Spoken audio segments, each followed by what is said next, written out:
Well, welcome everyone. My name is Orit Kelman, and I'm part of the facilitation development team.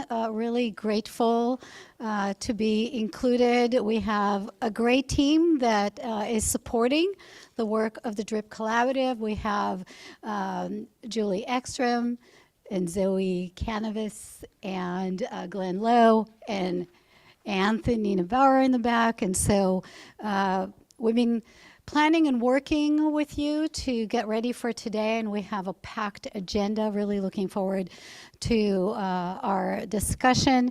And just a couple of logistical things as we get started. Microphones, the request was to please make sure that when you are speaking, you're turning it on, speaking to the microphone, and then don't forget to turn it off just for background noise for those who might be joining on Zoom. Also, we have the material packet for you. So we have just to be able to follow up, we have the meeting agenda, we have the PowerPoint slides, we have the Western State Water newsletter, which Janine might be referring to in her recorded message to you all. And then we have just a reminder, the updated recommendation template that we'll refer to in the afternoon, as well as a meeting evaluation.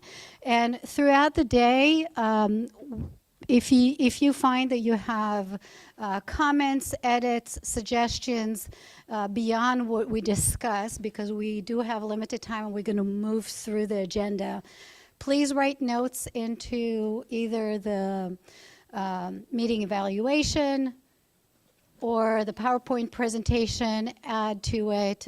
Just leave behind any notes that you want to be incorporated into the meeting summary. The meeting summary will, of course, inform the continuation of the work, so just want to make sure that we capture all your suggestions and comments throughout the day. On the next slide, do we have slides? Is our guest ready? Okay, terrific. All right. Well, to get us started today, we have with us the Natural Resource Agency Secretary, Wade Crawford, who's joining us on Zoom. So I'll turn it over. Thank you. Well, thanks, and big thanks for the opportunity to help start your meeting here today. First, and probably most importantly, I just wanted to express appreciation for all of you coming to the table, literally and figuratively, over the last years on the DRIP Collaborative. I've been in government, state government anyways, for I think coming on 15 years. And many of those years have been drought years. Of course, we had the 2012 to 2016 drought, followed by the 2020 through 2022 drought, essentially experiencing more intense drought than we have in the past. You all know this well, and in fact, probably better than I do. And we've learned a lot from those droughts. And one of the things that we learned is there's plenty that we should do before the next drought. So my understanding is that's what this collaborative is all about, and that's the work that you all are doing, which is preparing us for the next drought period. And I think, generally speaking, it's really important to do that, because if left, to inertia, we typically focus on the issue or the challenge at hand, and toggling between wildfire or flooding or other challenges that we face. And so this DRIP Collaborative is all about putting the conditions in place, developing the tools, the relationships, the reporting structures, the monitoring, so that when we get into the next period of water shortage, we're in a better place, both for people and nature. So we've been tracking in the Office of the Secretary progress being made over the last year. Recommendations last year, like this early warning system and drought indicators and metrics, this rapid inventory of tools and resources so that everybody in the state, all entities understand that. supporting county drought planning, so important, et cetera. And coming up, I'm really interested in the priorities that it sounds like you'll be unpacking in the weeks and months to come, including reducing the impacts of drought on our ecosystems.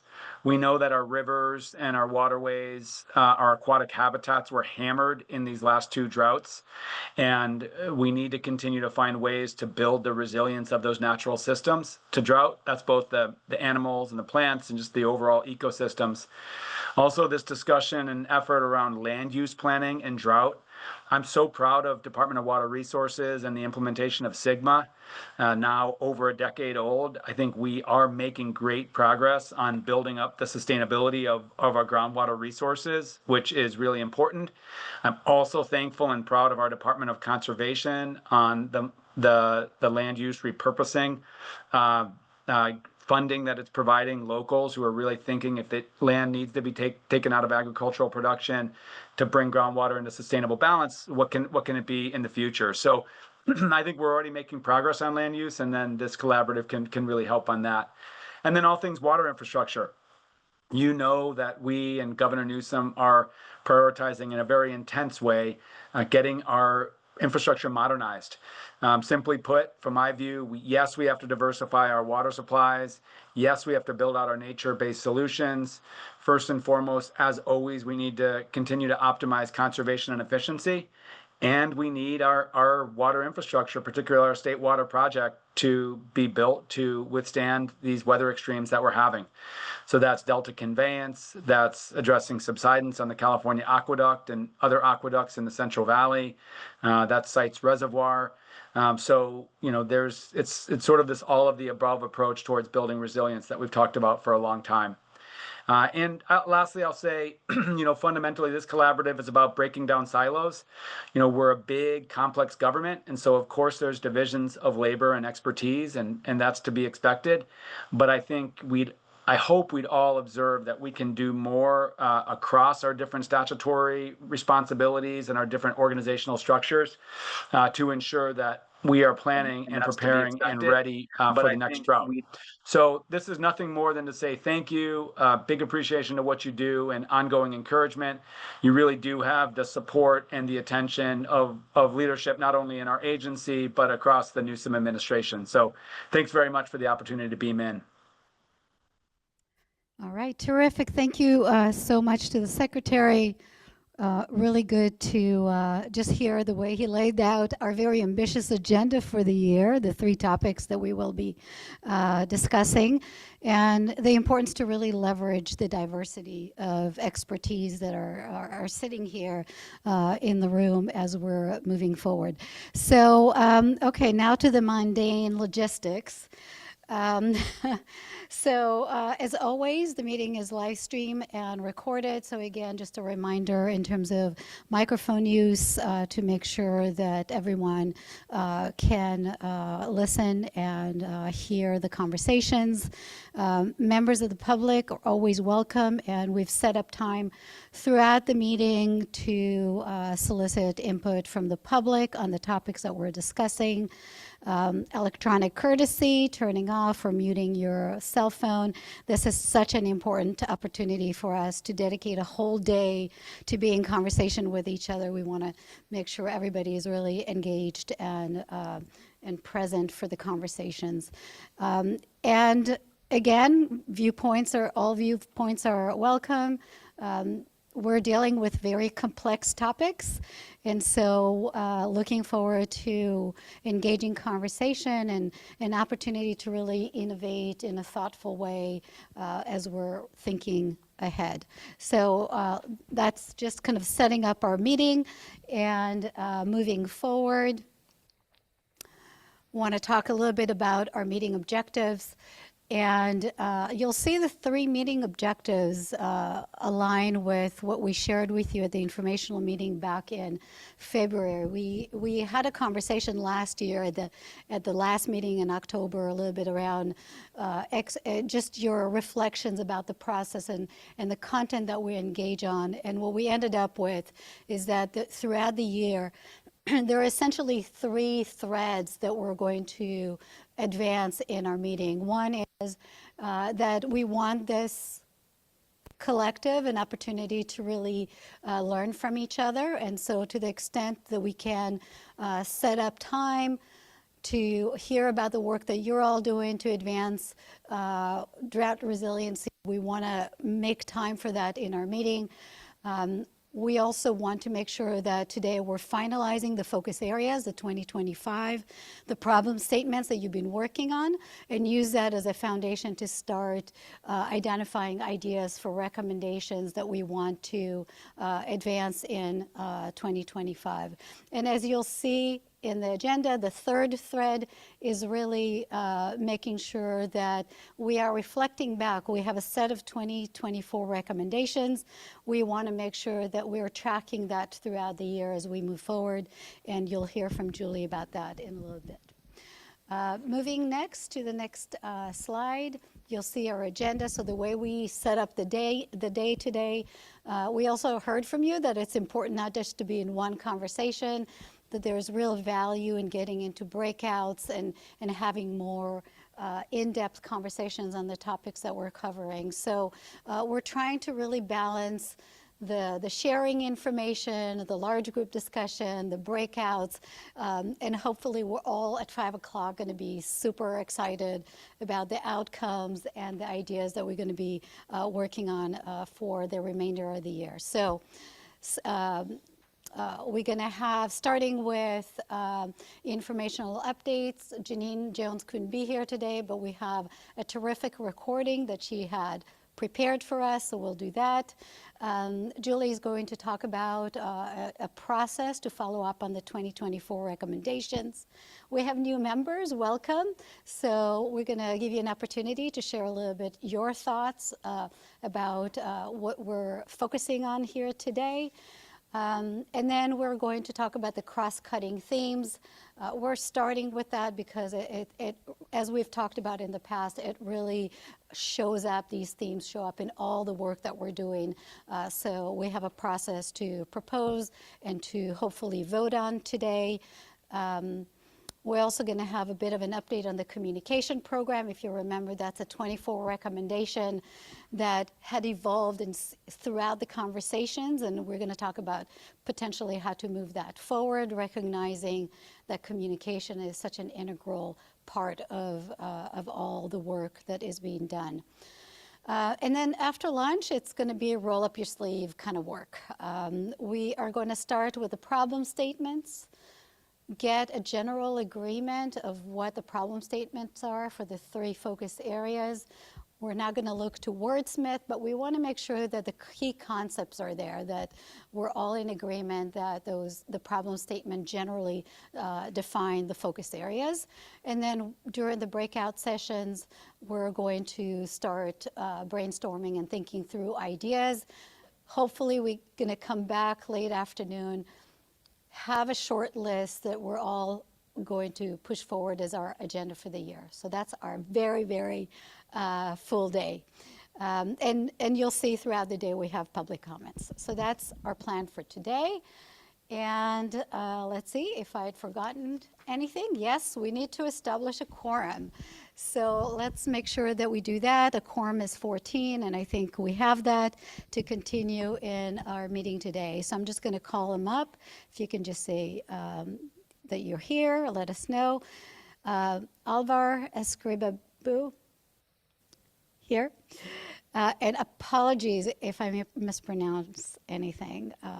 When my English accent comes out. Andrew Altavote. Anna Schiller. Brent Hasty. Carolina Hernandez. Catherine Freeman. Cyril Barmore. Emily Rooney. Jason Colombini. John Andrew. Katie Ruby. Katie Landau, Kyle Jones, Laura Ramus, thank you, Natalie Kuffel, Reggie Collins, Rose Nguyen, Samantha Arthur, Sierra Ryan, Suzanne Pecci, Tammy McVeigh, Tim Worley, Virginia Jameson. Yes, thank you. And we have 3 other members that let us know that they were not going to be able to be here. Mika Burchill, Joshua Cahill, and Matessa Martin. So I think we definitely have our quorum and we can move forward with the meeting. And with that, I think I'm going to turn it over to you, Glenn, to just kind of do a Could I just- recap of last year. I we're wanted to moving just forward. mention that I'll have to leave early this afternoon, but my alternate here is sitting in the audience, Karina Cervantes. Terrific, yes. And we will reestablish quorum after lunch, so we'll have a chance to meet your alternate and really appreciate alternates who are here today. And we'll hear from the new members in just a bit. So thank you, everyone, for being here. Welcome. Good morning. Excited to have you here. We know your time is incredibly precious. Really looking forward to the day we have together. I'm going to just do some initial context setting, especially for the new members and a few of the alts. Oh, thank you.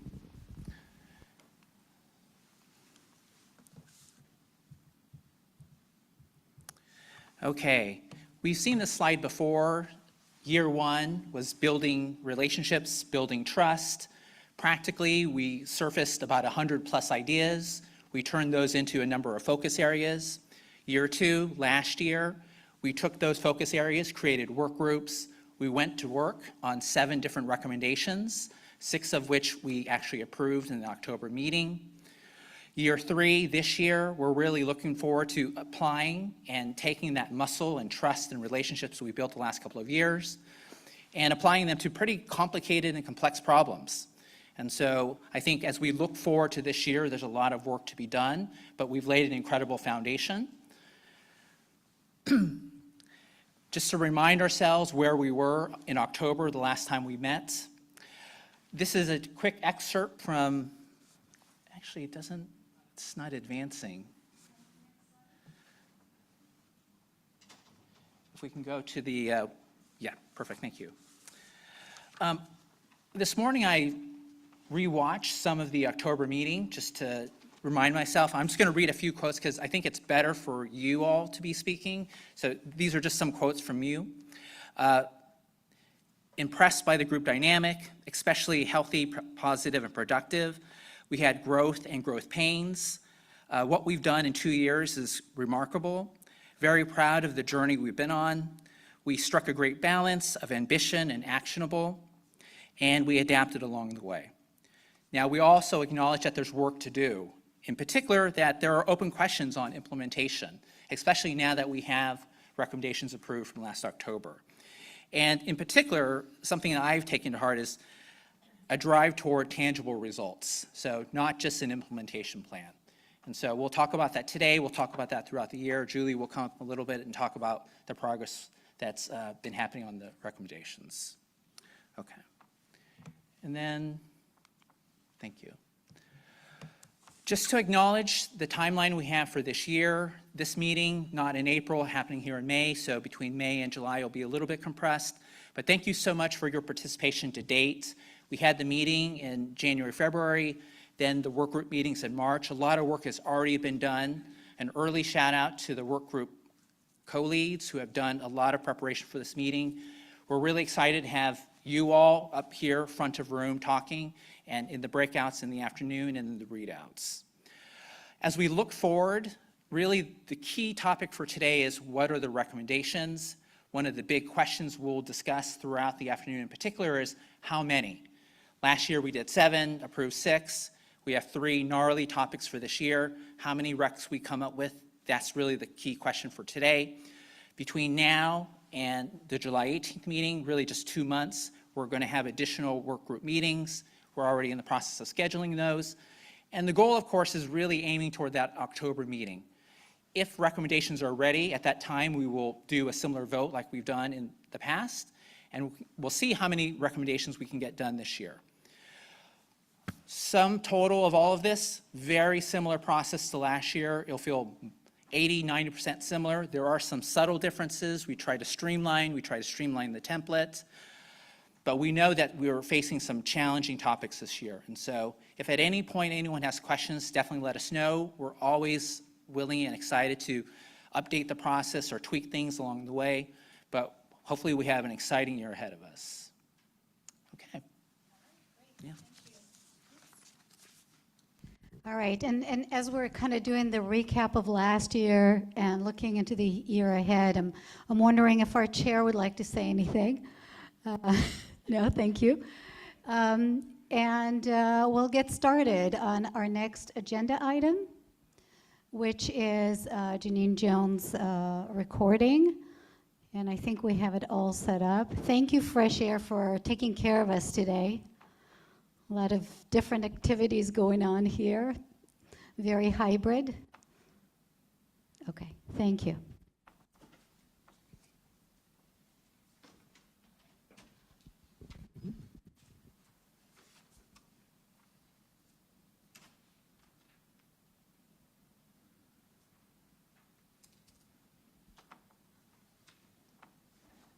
I'm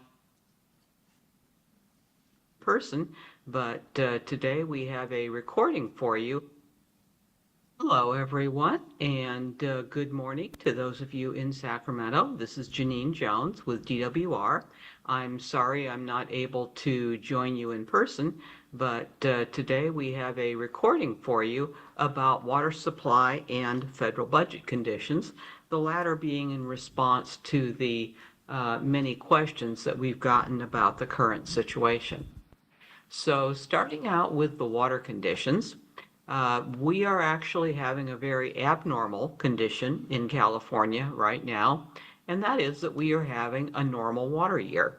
We are about as close to average on various hydrologic metrics as you can get, which is unusual for California because normally we have wide swings between our wet and dry years. We normally don't have a year that's really almost average.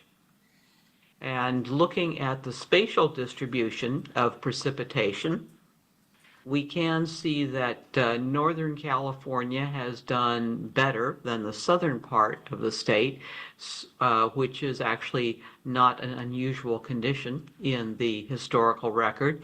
And in fact, where we are now in the water year, this condition has evened out somewhat from what it was a couple of months ago. And if we look at the temperature side, and notice that I'm only showing temperature beginning in January, not the start of the water year, because it's really the temperature as we experience our colder, snowier seasons that we're most interested in. And also somewhat unusual this year is that we are not as warm for this part of the water year as we have been in most of our years in the 21st century.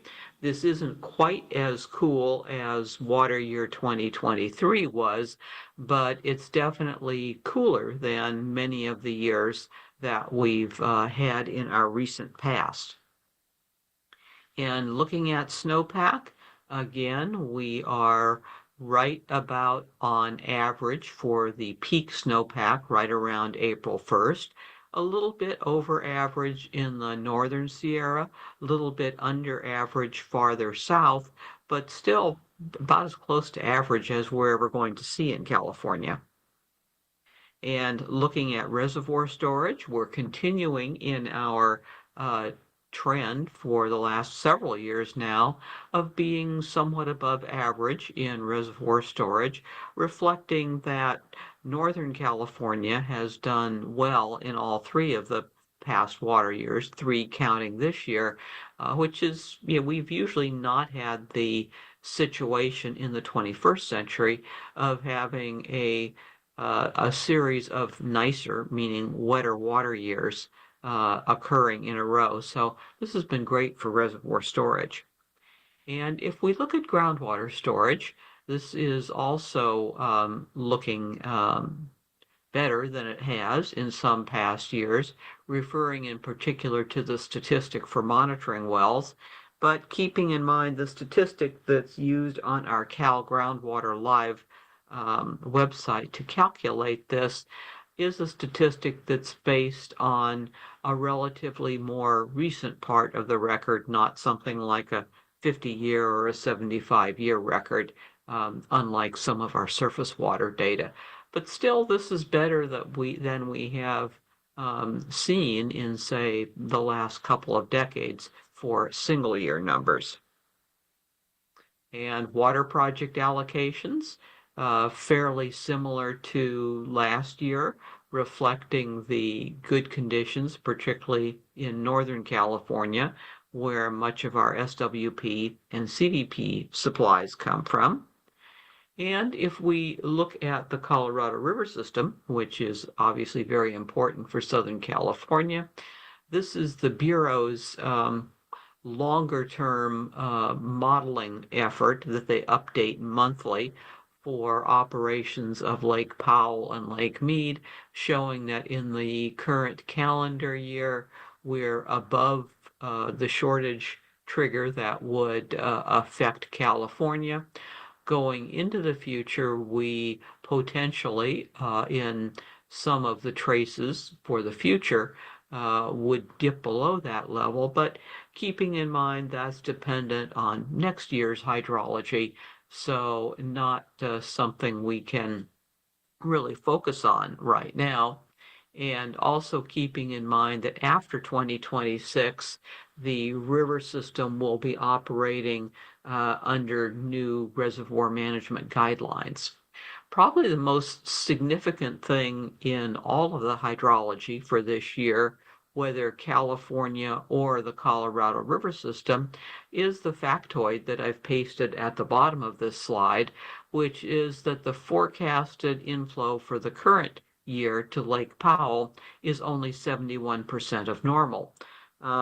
This is not as good news as we would like, particularly considering that snowpack and precipitation were much more like normal in the upper Colorado River watershed, but we're seeing the tax on runoff that occurs because of warming, dry soils, et cetera, et cetera.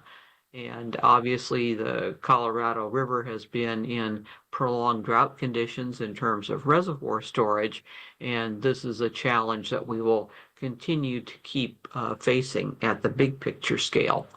Now, why do I say that this is the most concerning hydrologic statistic for me this year?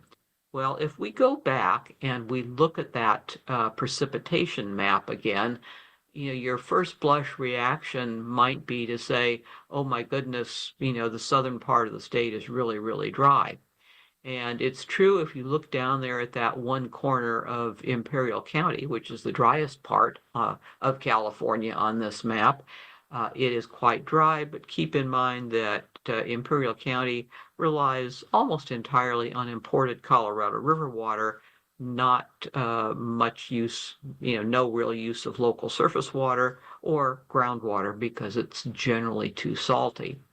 And similarly, with respect to much of that lighter red area in the southeastern corner of the state, parts of that area, like say Riverside County, the Coachella Valley obviously supplies from the Colorado River, but also these are not areas with a lot of groundwater use, which is why I'm showing this picture as a reminder. This is an image of the basins that are required to have Sustainable Groundwater Management Act plans or have adjudications. And if you look at that same southeastern corner of the state that we saw in the previous map, you see that, not a lot of activity going on there in the managed groundwater requirements area.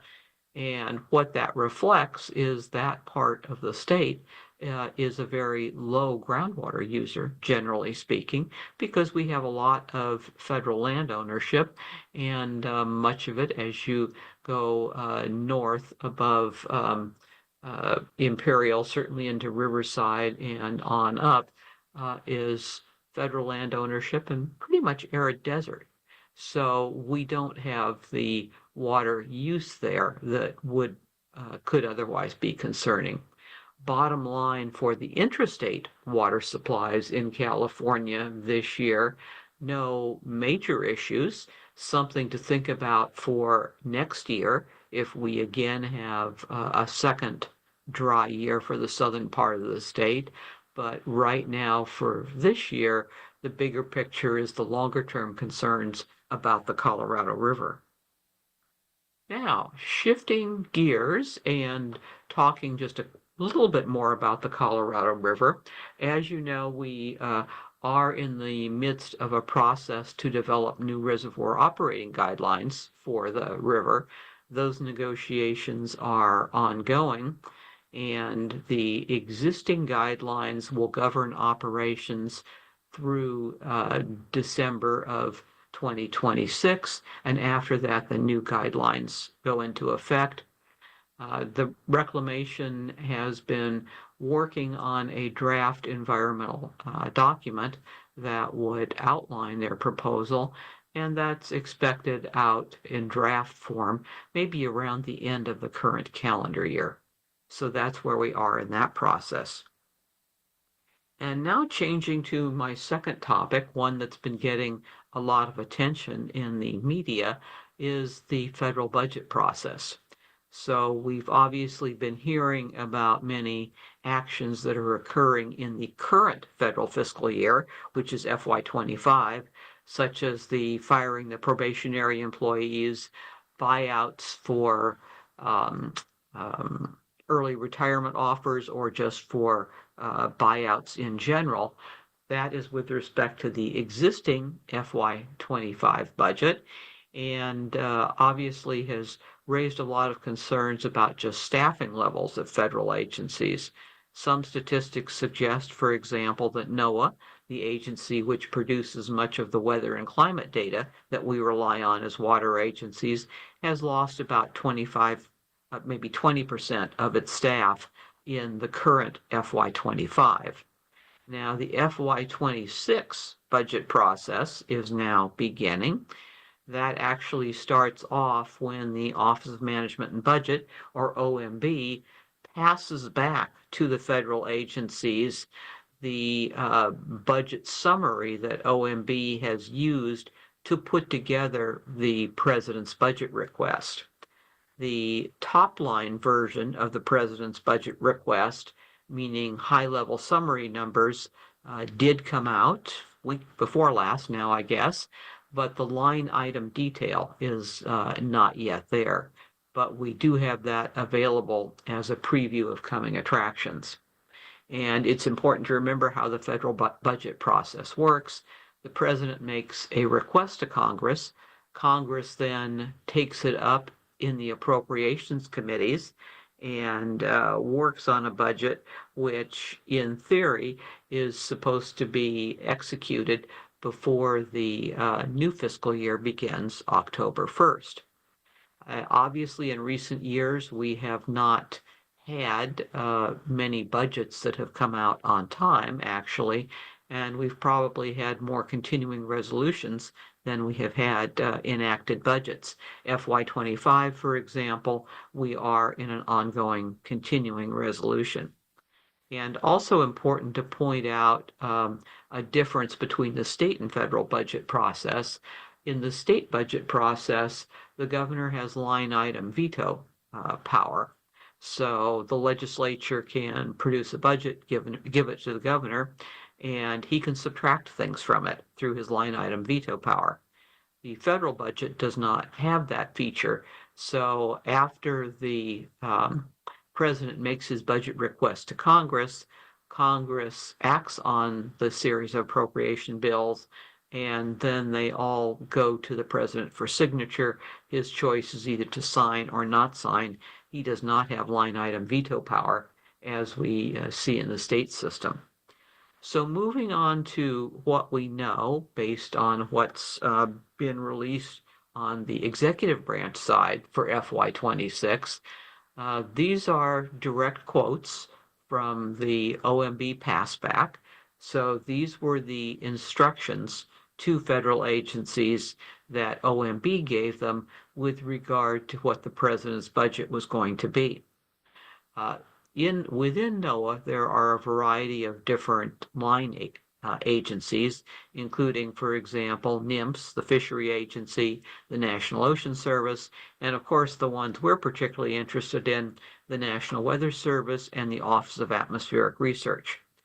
The OMB FY26 passback calls for the elimination of OAR as a line office, with a very substantial cut to all climate, weather, research programs, and some data programs. For those of you who are familiar with the National Integrated Drought Information System, or NIDIS program, for example, NIDIS is one of the programs that is managed out of OAR. Now, on the National Weather Service side, the passback essentially provides level funding relative to FY24 enacted, but calls for NOAA to do the streamlining, eliminating inefficient positions, et cetera, which has already been occurring with the buybacks and layoffs in the current budget year. So many NOAA offices, either weather forecast offices or river forecast centers, are now significantly understaffed.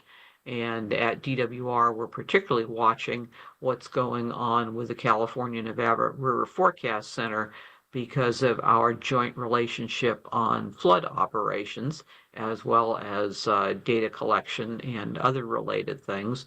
And we are making plans to step up and try to mitigate the loss of existing federal bodies and potentially data on the RFC website, depending on how that spins out. But again, that is something that is going on now in the context of efficiencies that's not directly related to the FY26 budget process.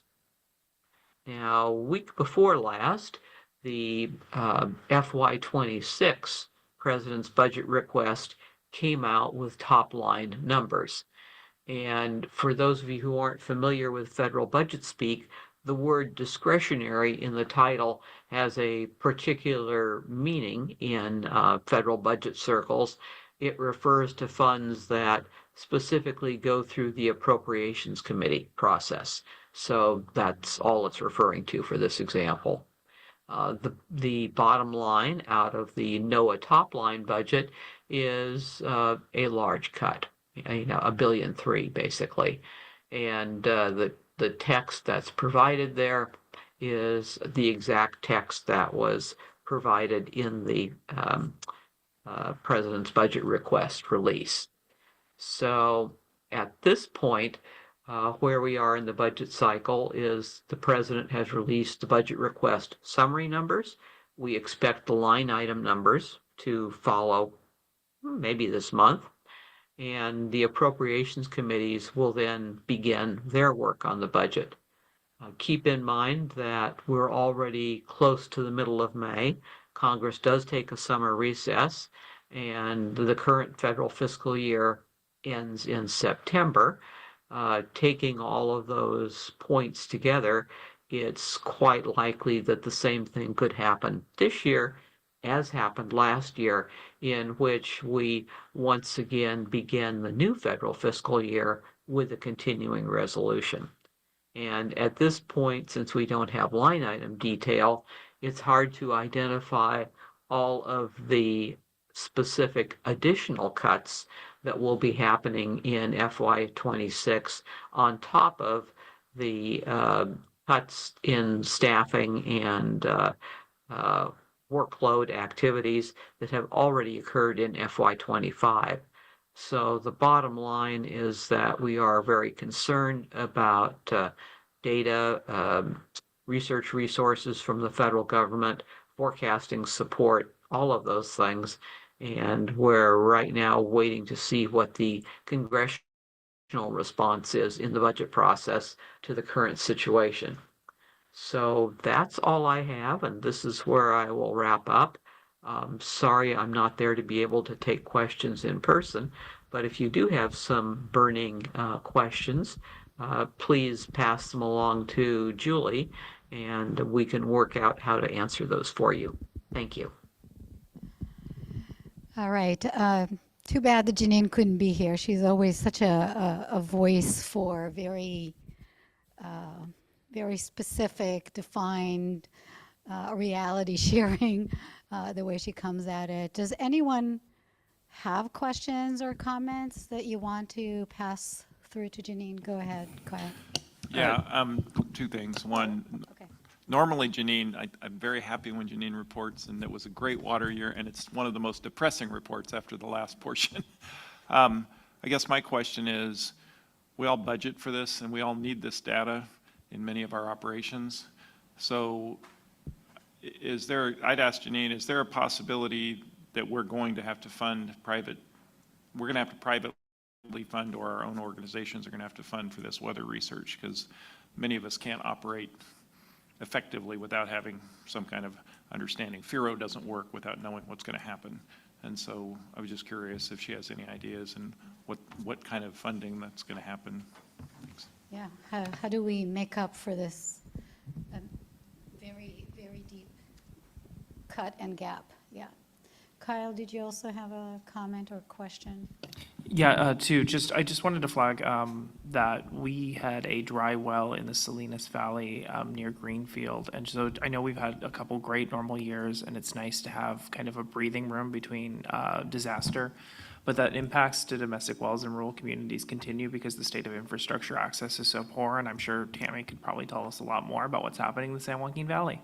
And that doesn't always get reflected in the data because we don't always have that granular level of data. And then secondly, I just wanted to flag too, in addition to the discretionary budget cutting these forecasting and resources, there's also a $2.5 billion cut to the state revolving funds at EPA and a $720 million cut for rural development at USDA, which is depleting all the infrastructure funding we have for drinking water at a time when we really need it, not just to prepare for drought resilience, but also addressing PFAS, hexavalent chrom, and other things. So it's just, it's a little bleak, and just wanted to recognize that.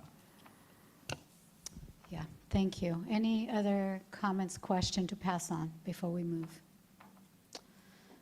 All right, okay, and with that, I'm gonna turn it over to Julie. One of the things that we talked about in October, again, was we voted on recommendations, but there was a very strong desire to make sure that we understand how these recommendations get implemented and track that, and because that's really important to the process that we're engaging. We're spending a lot of time developing recommendations. We want to make sure that we are able to follow up on what impact that has in general, given the conversations that we're having.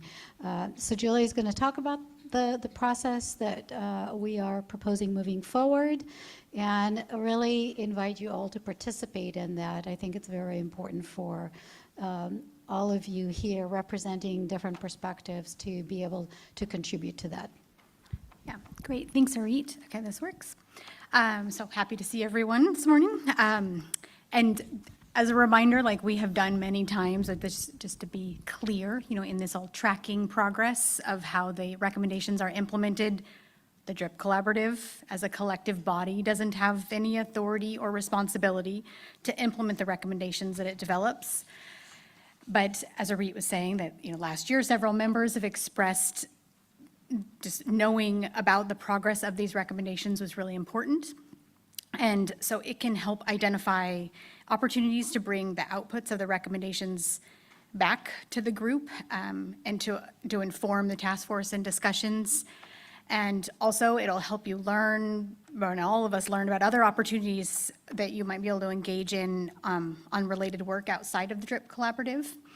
And also that in this tracking space, which is short today, since things are just really getting started, but this could be used for member sharing as it relates to the recommendations. And so we're going to look to all of you going forward to help build that understanding on progress with this collaborative tool or this space. So we'll refresh on what recommendations, just, I'm not going to go through everything, but what the group developed last year.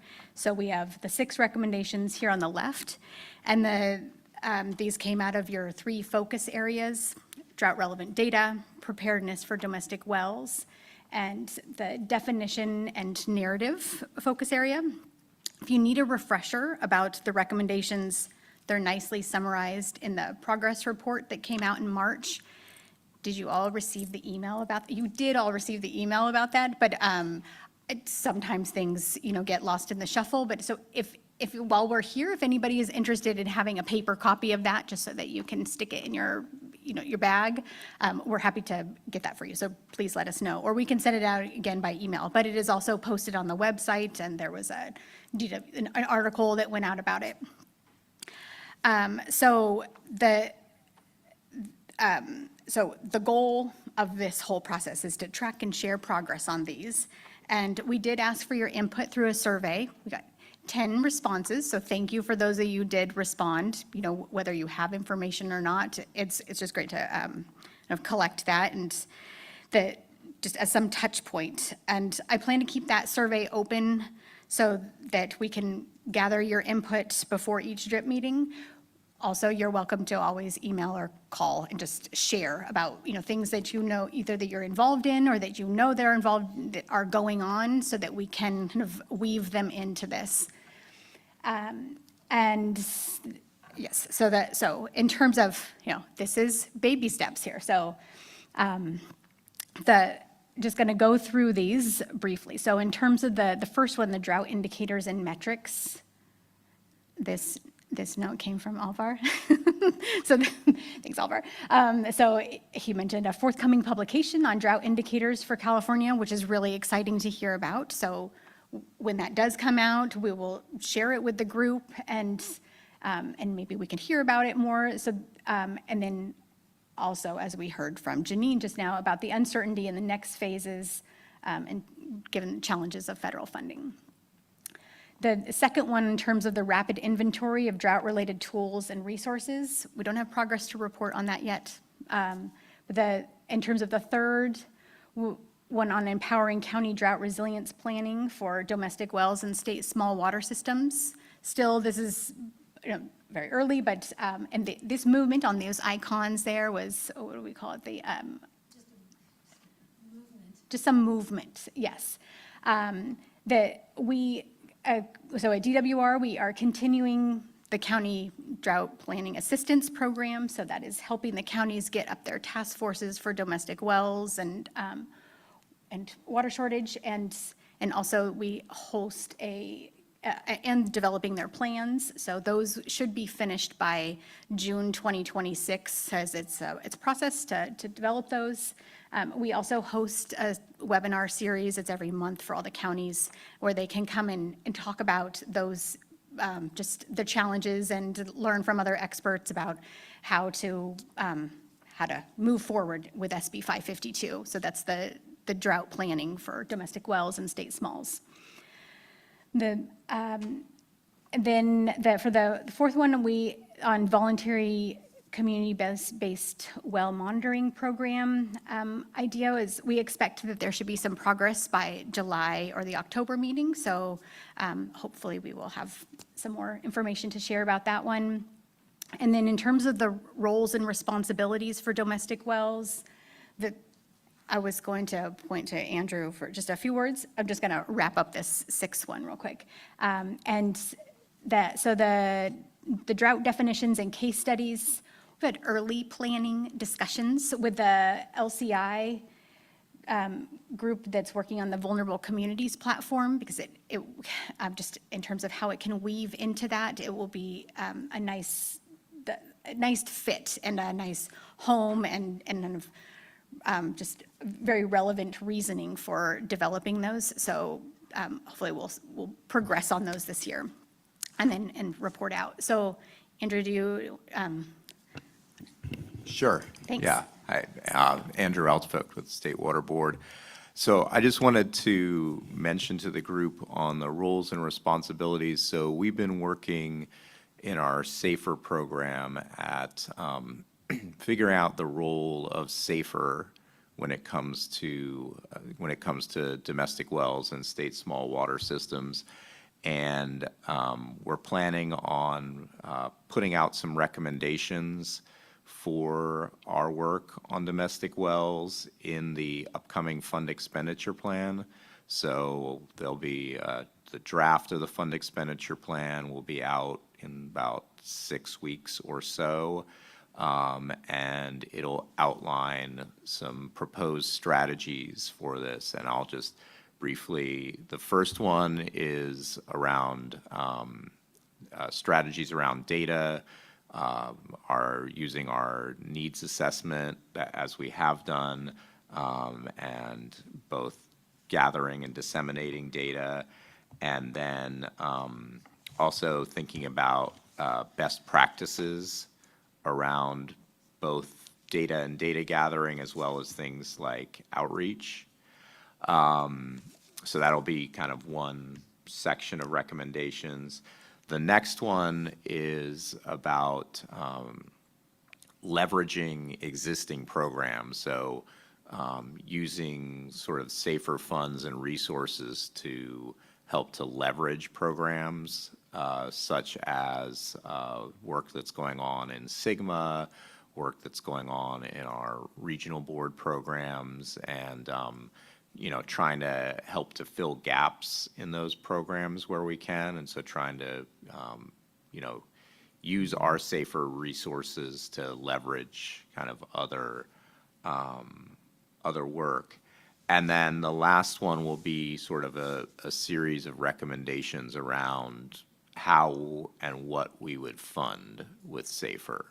So that'll be, like I said, that'll be upcoming.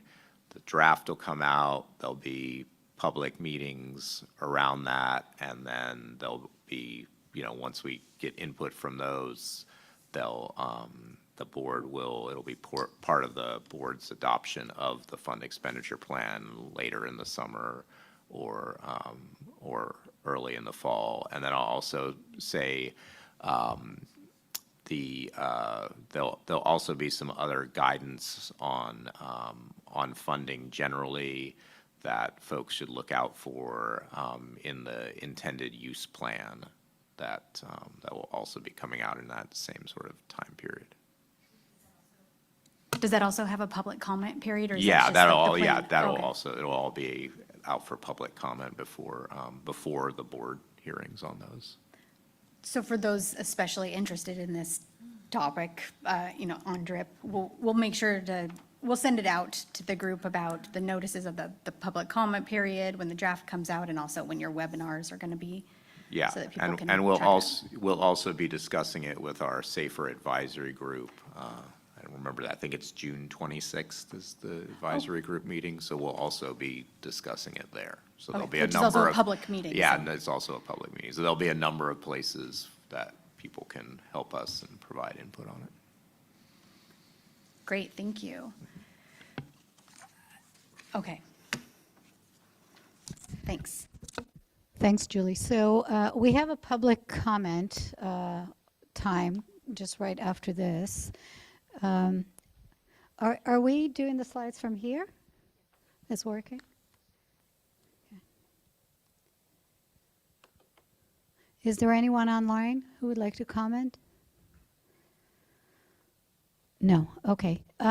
So before we move to the next one, I kind of have just a curious question, which is we finalized the recommendations in October, and now we're meeting. And I'm just curious if any of you have shared those recommendations within your networks, and if you received any kind of feedback on it. What have you heard from others about these recommendations? Just curious if that resonated with others that you are working with. Anyone?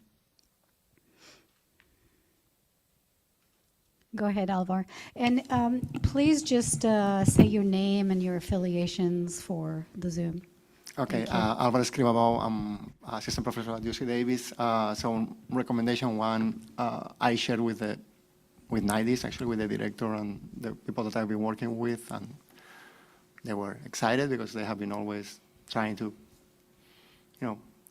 do work in California. They are already working also in Southern California in other projects. So it was interesting for them to see that kind of an academic project is trying to have an impact. Great, thank you. Appreciate that. Go ahead. Maybe just use your tent so I know who wants to speak. Go ahead, Laura. Thank you. Laura Ramos, California Water Institute at Fresno State. So I mentioned something that we'll hear about later, the communications plan, and mostly just talking to people about how do we continue talking about drought when it's raining. And everybody's like, oh, that's such a great idea. It's great that you're talking about it. I'm like, you have any ideas? They're like, no. And so it was me just trying to gauge and see what others are doing. So it was just sharing what we're doing while at the same time trying to gauge others' ideas. Yeah, so it was a validation both of the importance of the topic and the challenge of addressing it. Yes. All right. Tim, go ahead. Well, this is coming up, but I've been asked to speak, to give an update on the DRIP Collaborative to the Small Systems Committee, I think it's called, of the California Water Association, the investor-owned utilities. And that's coming up in early June, I don't remember the exact date. So I may ask for a few slides that would be helpful to share with that group. Great, thanks, Tim. Suzanne, and then Sierra, and then we'll move to our next agenda item. Suzanne Pecci from the South American Subbasin Domestic Well Advisory Group. So I've been sharing it with my community, with the GSAs. It goes out to the various GSAs in the area, to the boards, and to the community members through the advisory group. And I haven't gotten a lot of feedback. I think it's a lot for people to think about. I've sent the white paper out to a couple of people, and they've read it, so I've gotten comments back that they have read it and it's interesting. But I think there needs to be a little more engagement and outreach in the community to get them more involved in it. I've also asked one of the boards to invite DWR to come in and to give a presentation on what the collaborative has accomplished, and it seems as though that's, they're going to be doing that. There's a lot of business going on right now, but so I'm pushing for that. Go ahead, Sierra. Hi, Sierra Ryan, Santa Cruz County. I've spoken to a number of elected officials kind of locally and in the state electeds representing my area about the domestic well and state small water system concerns and that this need to get this, really clarify who's responsible during droughts for making sure that people are able to get water. There's been a lot of appreciation, and I really want to thank Andrew for that update, because that's great to hear that the state's moving forward with this. Great, thank you. Thanks, everyone. All right, so now we have a special treat. We get to hear from our new members, and we had asked them to share just a few minutes their thoughts on two questions that are relevant to the work that we're doing, which is what does drought resilience mean from their perspective, and also what might be some initiatives that they're working on to improve drought resilience. And so I'm going to invite Samantha first, Natalie, and then Cyril to share their thoughts. Good morning, everyone. I'm Samantha Arthur, and I'm with the Natural Resources Agency. And I started in my new role as Deputy Secretary for Water the day after your last DRIP meeting. So however long that was, is how long I've been in this role. So I'm excited that this has come back around again and have the opportunity to join your group. For those of you who have been in this group for some time, Nancy Vogel was my predecessor. So I'm in that role, and she's moved over to Department of Water Resources, so she's still in our water family. Okay, so I want to share a little bit about myself and then talk a little bit about the initiatives that kind of I see from a statewide perspective that we're working on for drought resilience, which will just be a few highlights. I came to the Natural Resources Agency about 2 years ago, and my initial role there was leading our Salton Sea restoration program. So I've been working with, that's a collaboration with Department of Water Resources and Department of Fish and Wildlife and the Natural Resources Agency, and then came over to this role as Deputy Secretary for Water, whatever that was, 6 or 7 months ago. And in this role, I advise the Secretary on all things water and work with our leadership with Department of Water Resources and Department of Fish and Wildlife, all the entities that kind of touch water within our CNRA family, Delta Stewardship Council, Central Valley Flood Protection Board, and then kind of liaise with the governor's office. So a lot of my work is really around coordination and facilitation of the folks who are really closer to the direct programs that we're implementing around drought resilience and around flood and water management in the state. So a few initiatives that I wanted to highlight are, Janine actually mentioned Colorado River. That was one that I wanted to highlight, which I think is really of significance from a drought resilience perspective, because we're talking about a water system that has been in prolonged 20-plus year drought and is feeling the effects of climate change compounded with some, challenges that were created in the initial allocation system for the Colorado River that actually creates an overuse and then climate change layered on top of that.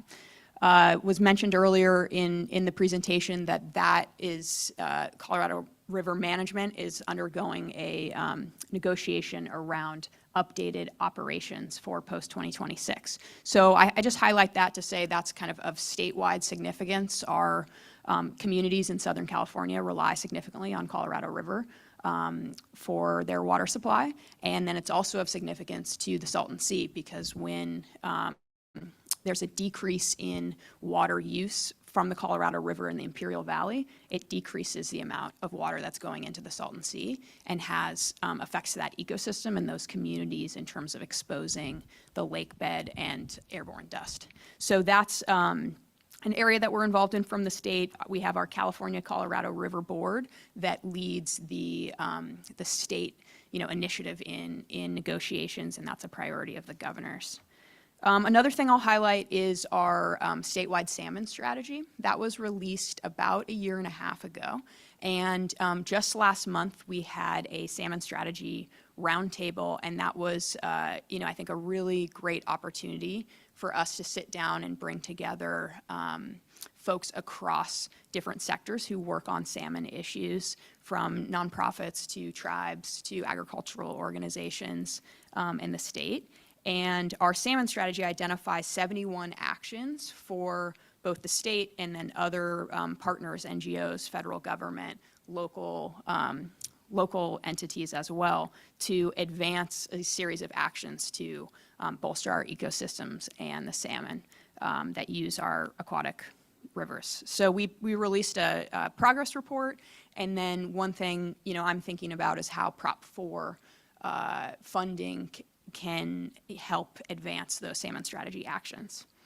Okay, just do 2 more quick ones. Also thinking about water storage. So, I noticed the connection here with the identified focus areas for this group in terms of ecosystems and then also water storage as well. So that's a big goal of our administration, to improve our water storage system so that we are more resilient to drought in the future, both in terms of ecosystems and communities. And we're focused on our water storage investment program that the California Water Commission administers, and that's part of facilitating surface water and groundwater storage projects. And then I'll just mention one last one that I think might be of interest to folks in the group, which is some international work around coordinating with other parts of the globe that have similar climates and similar issues that we have around drought and around water. And there's the Mediterranean Climate Action Partnership that our Natural Resources Agency is a part of, and that brings together the Mediterranean regions across the globe. So think Australia, think Spain, who have really common issues, to try to learn from each other and think about those water management challenges, as well as broader kind of climate goals. So I'll stop there and just say that I think drought resilience, from my perspective, is really captures the, ecosystems, people and nature. So communities, water supply, ecosystems, and being able to kind of weather the increasing climate challenges that we have, that we know will bring drought back to us frequently in California. So good to be here, and nice to meet you all. Great, thank you. All right, Natalie next. Hello, nice to meet everyone, and apologies for being a few minutes late this morning. I try to practice what I preach and take transit, which means I'm always a few minutes late everywhere I go. I am Natalie Kuffel. I'm the Deputy Director of Land Policy at the Governor's Office of Land Use and Climate Innovation. For those that didn't follow our name change, you might know us as the Governor's Office of Planning and Research, which is the name we had for 50 years or so. And in my portfolio as the Deputy Director of Land Policy, I have everything related to the California Environmental Quality Act, or CEQA. That includes drafting the initial version of the CEQA guidelines, drafting technical advisories on how to implement CEQA, and then also our state clearinghouse, which is a repository for all the environmental notices and documents throughout the state. I also have our land use and planning team, which prepares guidance for the state on land use planning, including the general plan guidelines. And that's something I wanted to highlight, is that we are going to be beginning our update to the general plan guidelines. There will be opportunities to comment and engage in that process. Lauren Skrodeska from that team is here today and can answer more questions about that if folks would like to be engaged in that effort. And as part of that, we are developing guidance on an optional water element, which will be relevant to the work that this group does.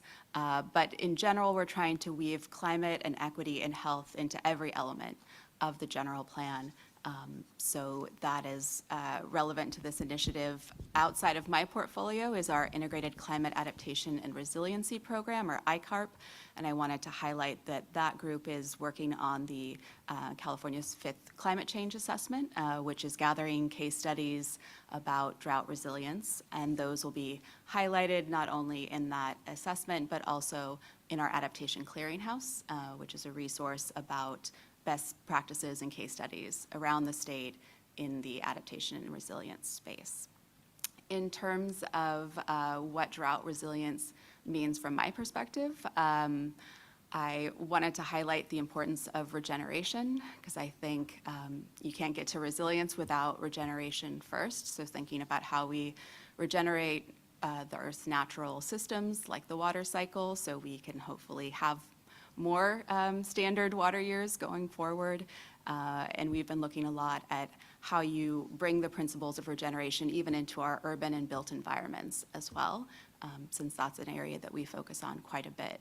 I also am really interested in the principles of biomimicry and how we can be inspired by nature in terms of how nature adapts to changing water conditions. Times of abundance and times of scarcity, we have plant and animal life that are resilient regardless, and we can learn a lot from them in how we approach things. So thank you very much. Terrific, thanks for being with us. Go ahead, Cyril. Good morning, everybody. I'm Cyril Barmore with Rural Community Assistance Corporation. We've been around for, I believe, 50 years, although I have not been with them for all 50. I was hired about 3 years ago to be a trainer, so I work quite a bit under contract with the SAFER program, and nice to meet you, Andrew. And I've had the good fortune of being assigned to be the trainer to help with SB 552, and I started 3 years ago. I think I'm on my 14th workshop. Our audience predominantly are small water systems, and so operators, managers, admin, and what the main focus has been over the last 3 years is really just rollout, because in the beginning, I would ask for a show of hands of who's familiar in this room with the new regulations and deadlines. Oh, I'm sorry, compliance dates.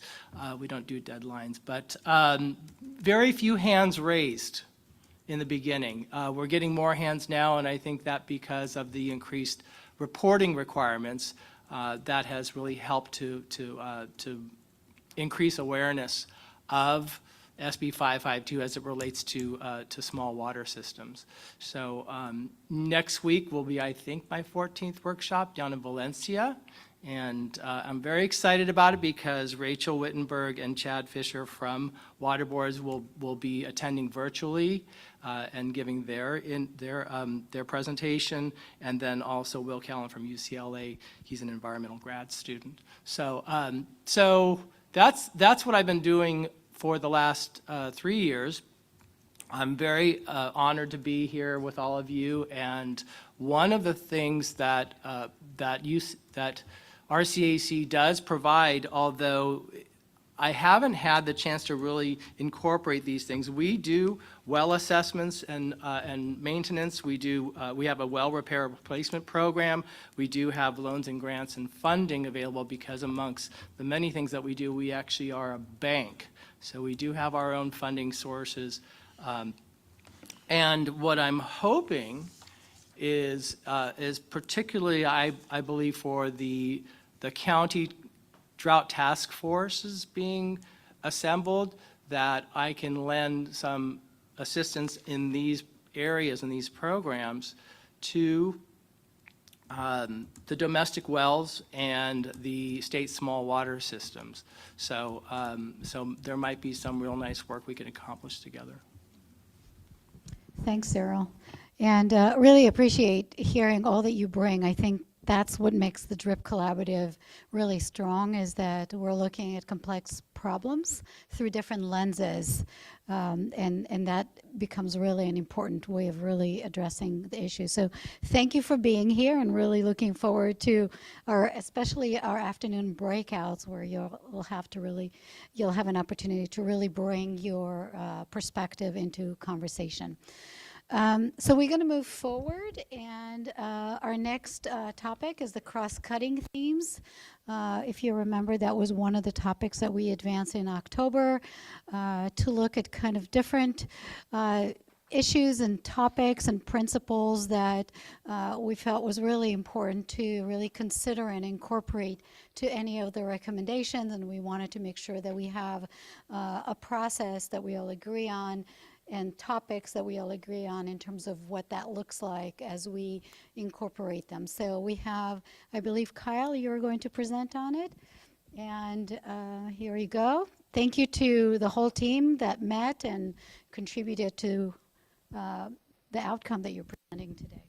And just to say that what we hope to do today is have a presentation, hear about the conversation and where they landed in terms of a recommendation to the DRIP Collaborative. We'll have some discussion. We hope as an outcome to actually vote on this process. And if we're successful, then we can vote to disband the work group. I think that would be part of what we hope to accomplish today. But we'll see where we go and how much work we still have to do on this. So Yeah, and the short temporal nature was not the only reason I decided to lead this one. But good morning, everyone. Kyle Jones with Community Water Center and with the cross-cutting themes. And so I just want to walk through, what is a cross-cutting theme, how we plan on asking y'all to integrate it into the work we're doing collectively, the themes we've identified now, and just kind of a process if we want to bring more themes to the table. But I want to start by thanking everybody in the work group, and particularly DWR staff, Zoe, and all the others who did a fantastic job really herding us, guiding us, and getting us to a place where we could present to y'all today. So first, what is a cross-cutting theme?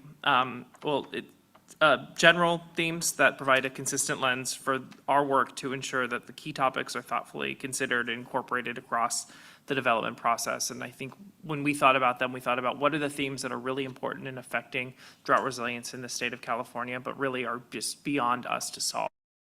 Things like climate change, we're not going to solve that, but it is something we all need to consider in all of our other recommendations. Equity considerations, again, we're not going to solve racism, but we should consider how equity is factoring into the work we're doing. So these are just widely applicable considerations. We just don't need in our own work group, but we want to integrate them. So how do we want to integrate them?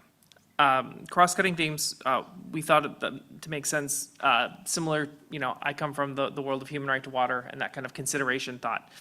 And I thought that was a good lens to think about, but we thought about it similar, like that we want prompts during problem statements scoping, just so that as we're drafting problem statements, we're thinking about these themes in the back of our mind and kind of starting to form how they will come into play. Referencing cross-cutting themes and recommendation templates, and utilizing open-ended questions to kind of make sure that consideration of how these themes are being incorporated into the work are happening or not. Maybe they might not be applicable, but just, let's take the time to think about that. Using cross-cutting themes as a discussion tool, as we're working through our work groups and breakouts to facilitate reflection using these themes that we all feel we need to address. They may inform presentation by subject matter experts.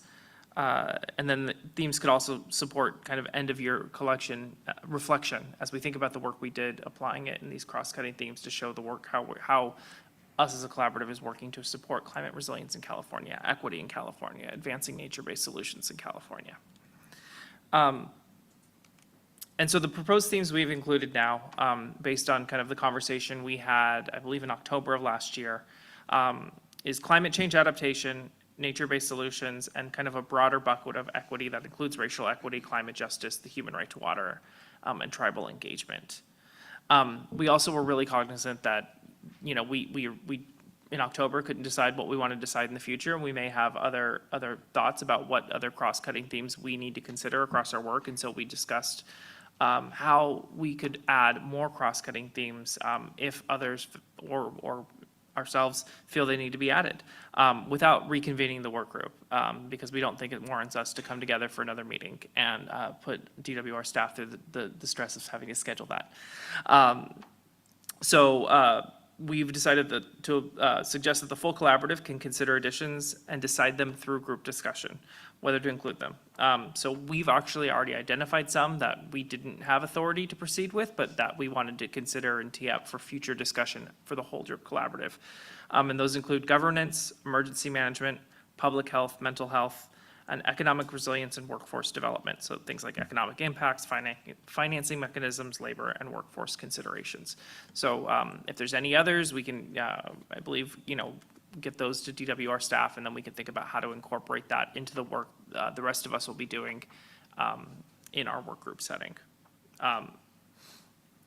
Any questions? Is it okay to ask questions? Because I think I just threw a lot at y'all, and I wanted to ask if there's any process questions generally about the overview before we dive into the cross-cutting themes that we're including now. Go for it. Samantha and then Sierra. Oh, never mind, just Samantha. Kyle, just so I'm tracking, so these proposed new themes would be for similar to the land use, ecosystems, water storage that are would be additional topics for future similar to those, or would be integrated through themes? Yeah, so the cross-cutting themes, these would be proposed to be integrated throughout all of the work we're doing. And so, if you're in the land use, work group and we add a theme of economic resilience, there's just points where in part of the conversations, we would prompt considerations about economic resilience and workforce as part of that. Yeah, thank you for that. That's helpful. Suzanne, is that current? Sorry, no, I didn't put it down. Okay, no, all good. Okay, well, I will move forward to the cross-cutting themes then. Okay. And this is a really big one. They're all kind of big problem statements. I'm going to read through them, which isn't really great for dynamic presentations, but good for a bunch of people who probably like to nitpick words like I do. So the first one here we have is climate change adaptation. And our purpose statement here is that climate change adaptation refers to proactive measures taken to build resilience and reduce risks and vulnerabilities to climate change impacts by preparing systems to cope with specific threats such as extreme weather, rising sea levels, and increasing temperatures.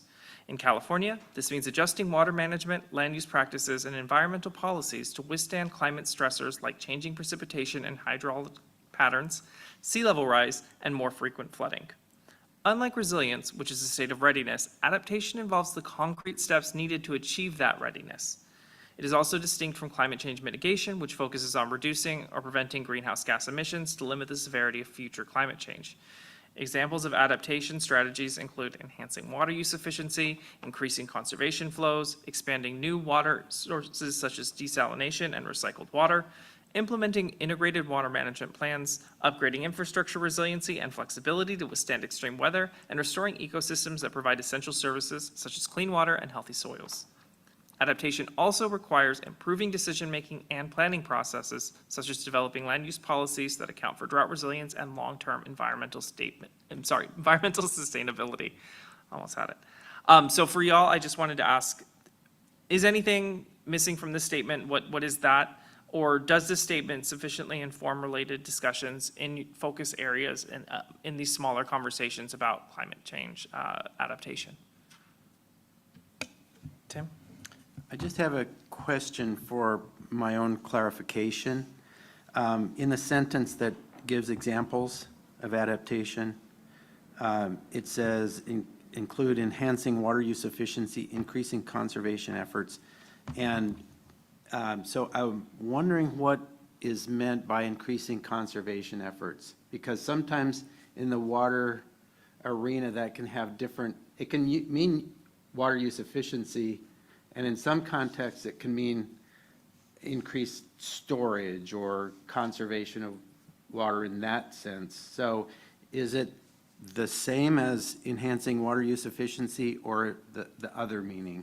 So I would read conservation in this sense different than water use efficiency. I think water use efficiency, in my mind, tends to be more about appliance standards and the specific efficient use there, whereas conservation can tend to mean using less water overall, but more on the household scale side of things. Okay, thanks. And if there's any specific thoughts you had there to make that more clear, I think we'd be willing to do that. To my mind, they're kind of, they're so close, they're so similar that they almost mean the same to me, but that's just, I guess, my interpretation. Yeah, I guess in my mind, where I draw the line is if you want to look at a shower example, water use efficiency is getting in a low flow shower head, whereas conservation is taking a shorter shower.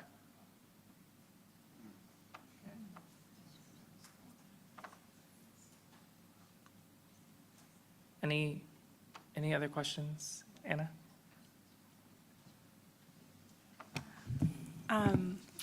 With the invitation to nitpick Yes. on word choice.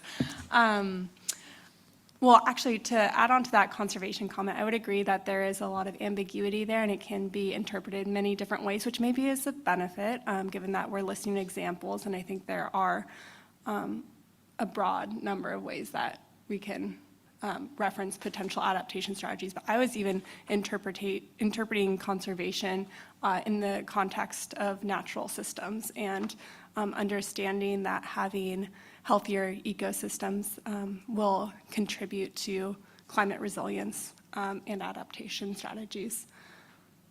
I would also like to comment on the definition or in the sentence describing that unlike resilience, which is a state of readiness, I would actually suggest that resilience is less of a state and more of a capacity to recover and continue to function after disturbances. We may not have that much space to go into that level of detail, but just want to add that comment that,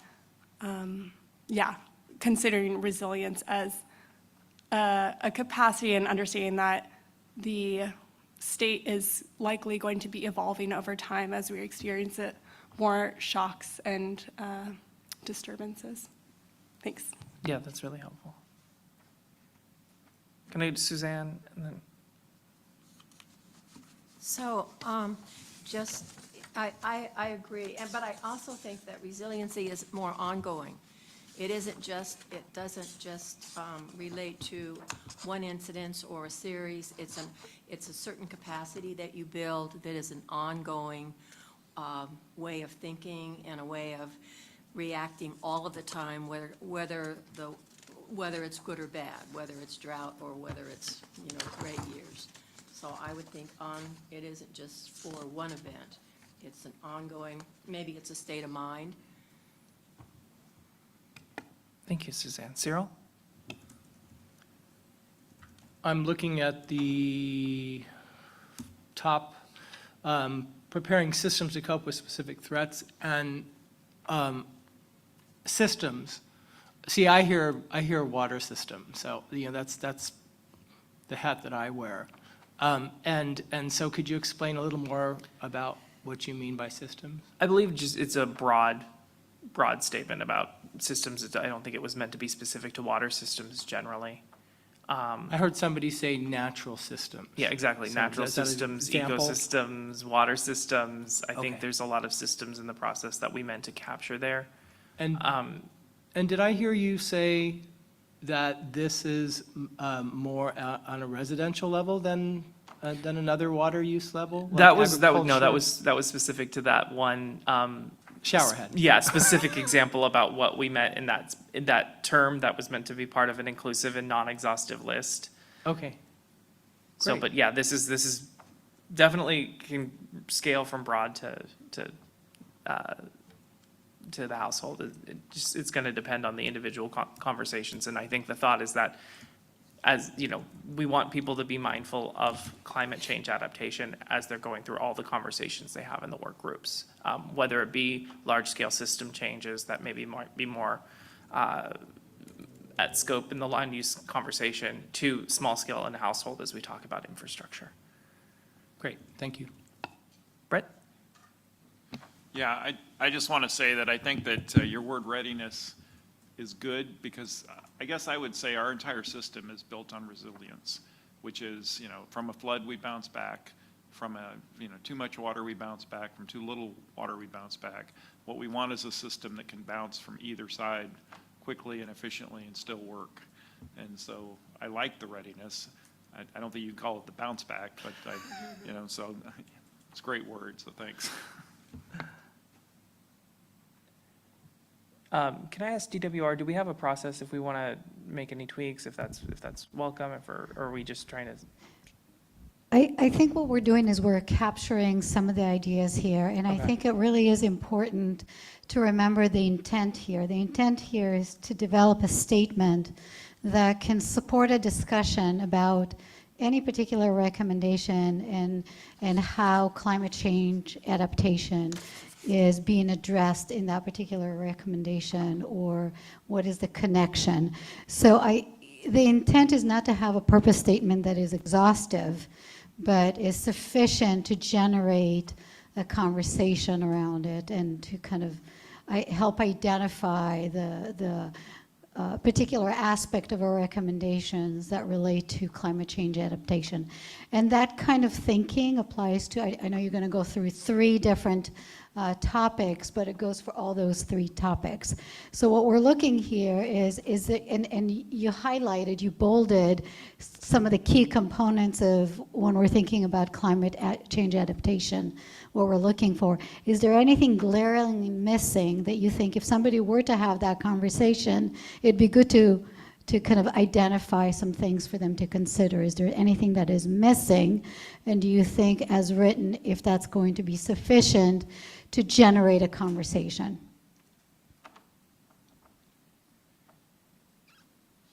Any concern with the way it's set up?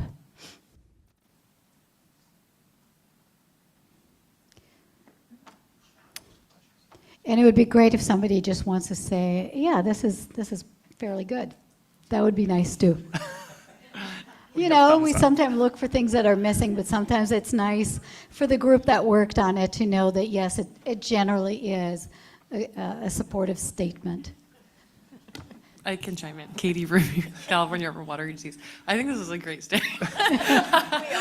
I like the differentiation between adaptation and mitigation. I think that's important, and I think the examples are good, and they don't have to be exhaustive. on that kind of resilience readiness statement, maybe one thing that could help is, instead of saying unlike resilience, we could just say adaptation involves the concrete steps needed to achieve climate readiness or resilience, if that might simplify it. Thank you. Okay, I'm going to move on to the next one for time, but I appreciate all the thoughts there. So the next one that we decided was a cross-cutting theme is nature-based solutions, which refers to strategies that use natural processes and ecosystems to address societal challenges while enhancing environmental and community resilience. In the context of drought and water shortage resiliency, nature-based solutions play a critical role in supporting landscapes' ability to retain water, sustain ecosystem health, and buffer against climate impacts. Key approaches include wetland restoration, which reconnects aquatic habitats and improves water storage, floodmar or managed aquifer recharge, which utilizes floodwaters for groundwater replenishment and habitat enhancement, headwaters protection, which restores river, meadow, and forest ecosystems to support hydrologic function and biodiversity, and soil health practices that increase water retention, reduce emissions, and improve agricultural and ecological resilience. These solutions offer co-benefits for water, climate, and communities and should be integrated into drought resilience strategies. Go for it, Sierra. Well, I'll start by saying I do like it. I don't have anything to nitpick from what I see here. What I see missing, though, is the role that urban and suburban landscapes can play in nature-based solutions. So low-impact development, green streets, rainwater capture, native plants in people's gardens, that sort of thing. So I think there's some opportunity to add a little bit more to make sure that you're kind of covering. This seems to be really focused on more agricultural areas and open space areas, and there's, I think, just a little bit more that could expand it. Okay, and it sounds like just to restate, it sounds like our urban friends could be part of this too, and we need to make sure we're helping. Urban people can be friends too. Yes. In the nature-based solution space. They can, So, yes, they can. yes. Suzanne? So in support of the rural residential communities, I think that they're definitely part of this too, and this does seem to be more open space and more, agriculture, where I definitely feel that domestic well owners can contribute to nature-based solutions. Many of them are in areas that are, near rivers and creeks, so there's opportunity for groundwater recharge, for reconnecting, surface waters. That's a problem in our area, so maybe make us one of them. Okay.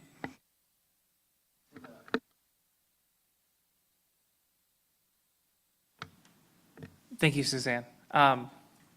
Any other questions here? And it sounds like we just want to make sure that maybe this one needs a little bit of tweaking just to make sure that we include more of the urban actions and examples to kind of help get people's minds thinking when they're talking about urban solutions, about how nature-based solutions can be a component of that. Great, thank you, everyone. Okay, so the last one is equity. Equity refers to the fair and just inclusion of all people in processes, decisions, and outcomes related to drought and water shortage resilience. In California, equity requires acknowledging and addressing the disproportionate impacts of water scarcity, climate change, and environmental degradation on historically marginalized communities, including low-income households, communities of color, and tribal nations. This includes advancing the human right to water, integrating tribal perspectives and leadership, and prioritizing community voices in planning and implementation efforts. Equity and drought resilience planning involves evaluating systemic barriers to water access, strengthening procedural fairness in decision-making, and ensuring that investments, policies, and programs do not perpetuate or exacerbate existing inequities. Examples include supporting community-led planning, improving access to safe and affordable drinking water, incorporating culturally appropriate outreach and engagement, and directing resources towards areas with the greatest need and fewest existing protections. Okay, and it's just questions, what's missing from this statement, and does this sufficiently inform related discussions in your focus areas? And we'll start with Natalie. Great, thanks, Kyle. One thing that might be missing from this is intergenerational equity, just thinking about making sure there are sufficient water resources for future generations. Other than that, I think it looks great. Great, thank you. other thoughts, feedback, or clarifying questions? Okay.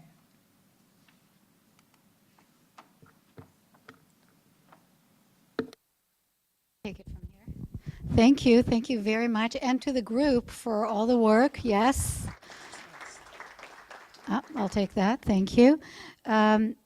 Yeah, so before we get to the vote, curious if anybody has any thoughts just about the general process that Kyle shared in terms of starting with these three, incorporating them into the discussion. They will be tagged in the template. And then as we proceed in conversations, if we identify other cross-cutting themes, that we would bring it to the full group to discuss what that looks like in terms of defining, having a statement for any additional themes. Any thoughts about that or any, go ahead, Alvar, I'll start with you. First, this way is legal. I would like to thank the team that has put this together. It's great to have this, and I think that we discussed a little bit in our last meeting last year. And I think it's the way to go with these themes, because we discussed, I think, making them individual recommendations, stuff like that. I think that actually these are cross-cutting themes, and the team has done a great job. So thank you so much for this.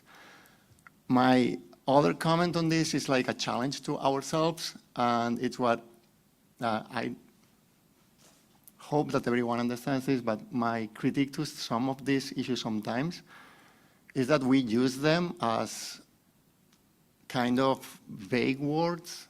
I've seen that a lot so right now, sustainability is so used that it's useless sometimes. And this is happening now to me with equity or with other things, where people just throw the word equity or throw the word nature-based solutions to anything, just to highlight some kind of background thought. I am totally in favor of these things. I think that to ourselves, I think that we have to be really specific about what we want to talk and what we want to address. And the descriptions here were great, and they were specific comments. So for when we actually include these cross-cutting themes to other initiatives, I think that we really want to be intentional and specific about what we mean. That's my comment.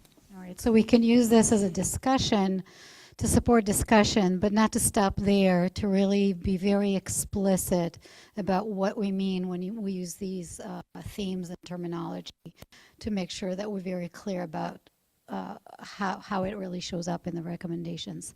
Yeah, I think that's a challenge that I'm hoping that we can all accept. Any other comments? Go ahead. Yeah, I have a process question and a comment. So Yes. the question is just for those kind of future proposed themes, are we voting on those today as well, or is that? We're not, if we're, the one that were mentioned on the slide earlier? The future, like the economic Yeah, resilience? we were using those as examples of some things that have come up in discussions, but not necessarily something that we're voting on. I would suggest that even if they're not voted on cross-cutting themes, that if you think in your discussion about recommendations that any topic is relevant, there is an opportunity to talk about it and incorporate it. It doesn't exclude that. But I think we were talking just about those three for today, with the idea that there is an opportunity to build on it. If you feel strongly that something from that list should be elevated, we can definitely have the conversation here and talk through that. Okay, yeah, I was going to say, I think a lot of those ideas are good, and particularly the economic resilience and workforce one, I do think should be elevated to a cross-cutting theme. And then of the three themes that we do have, I like them all. I feel like with the nature-based solutions one, that feels a little more specific to me and may not be applicable to every recommendation, whereas climate adaptation and equity probably should be in one way or another reflected in every recommendation. So as long as I guess there's an understanding that each of these themes might be applied a little bit differently, I'm supportive of them. That's a good distinction. Yeah, they're not all going to show up with the same importance for all recommendations. What are other thoughts about elevating the economic, was it resilience? The economic resilience as one of the 4 topics, because we don't have a problem statement for it. That would be something that would still have to be developed. So are we good with those 3? Do we feel it's important enough to bring a 4th one to the fold? What are your thoughts?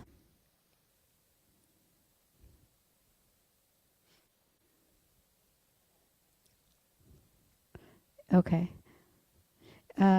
So maybe that's something that we need to come back with a proposed problem statement, but go ahead. Yeah. I have a thought. I, just kind of looking at the list of new themes and wrestling with that a little bit, you know, I echo what Katie says about the economic resilience. I do think that that actually probably will touch almost every type of focus area. I had a little bit of a skepticism around emergency management, but I would want to hear from people who actually work in that space, whether that's like its own kind of, whether that counts as its own focus area or is actually a cross-cutting theme. I would want to hear more about that, but it sounds like we're not, that's okay, we don't need to answer that today.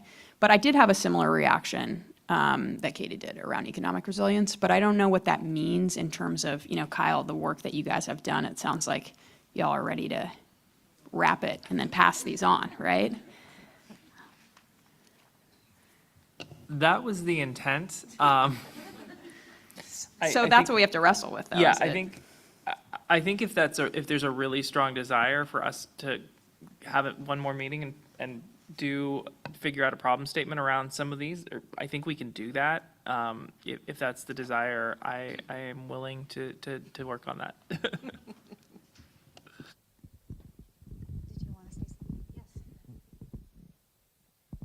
Hi, jumping in here. So the intention of having that part here of deciding through group discussion would be that we as the development team, people sitting on the side, that we would be able to develop the purpose statement from the comments that folks are bringing up, and then we would bring that back to the entire group for discussion. Maybe there'll be some one-on-one conversations based on the expertise of the membership, but that was the intention. So would not be reconvening the work group or continuing the work group just to develop one more purpose statement.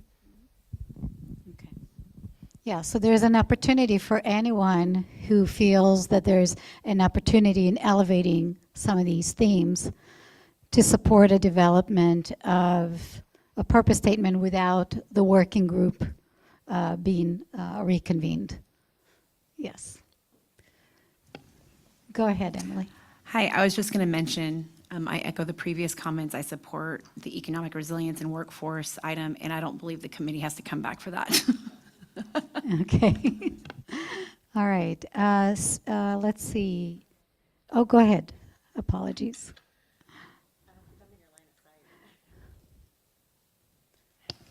Hi, Carolina Hernandez, LA County Public Works. And so I want to kind of follow up on, all of our comments. And first of all, want to thank you for, getting into these cross-cutting themes. Thank you, everybody, for getting into the cross-cutting themes. And I think it's a really great job. And, we can wordsmith here for a long time, but I think this gives us a good foundation to bring these things into what we're discussing and moving forward. I think the other thing is that an acknowledgement again, that we are such a large cross-section. So again, I'm with LA County. I think I want to first acknowledge what happened since we last met in LA County, and has happened in many other communities across the state of California, but it has been utter devastation and to those that are living, working, and have any connection to LA County. So I say this with that in mind, first of all. But I think that understanding that we all come from different places, and that's why we're here together with all of these different backgrounds in this collective, is that I concur that we've all encountered these cross-cutting themes. And we don't need to reconvene again, the committee, to kind of talk about these. I think that this is our guide.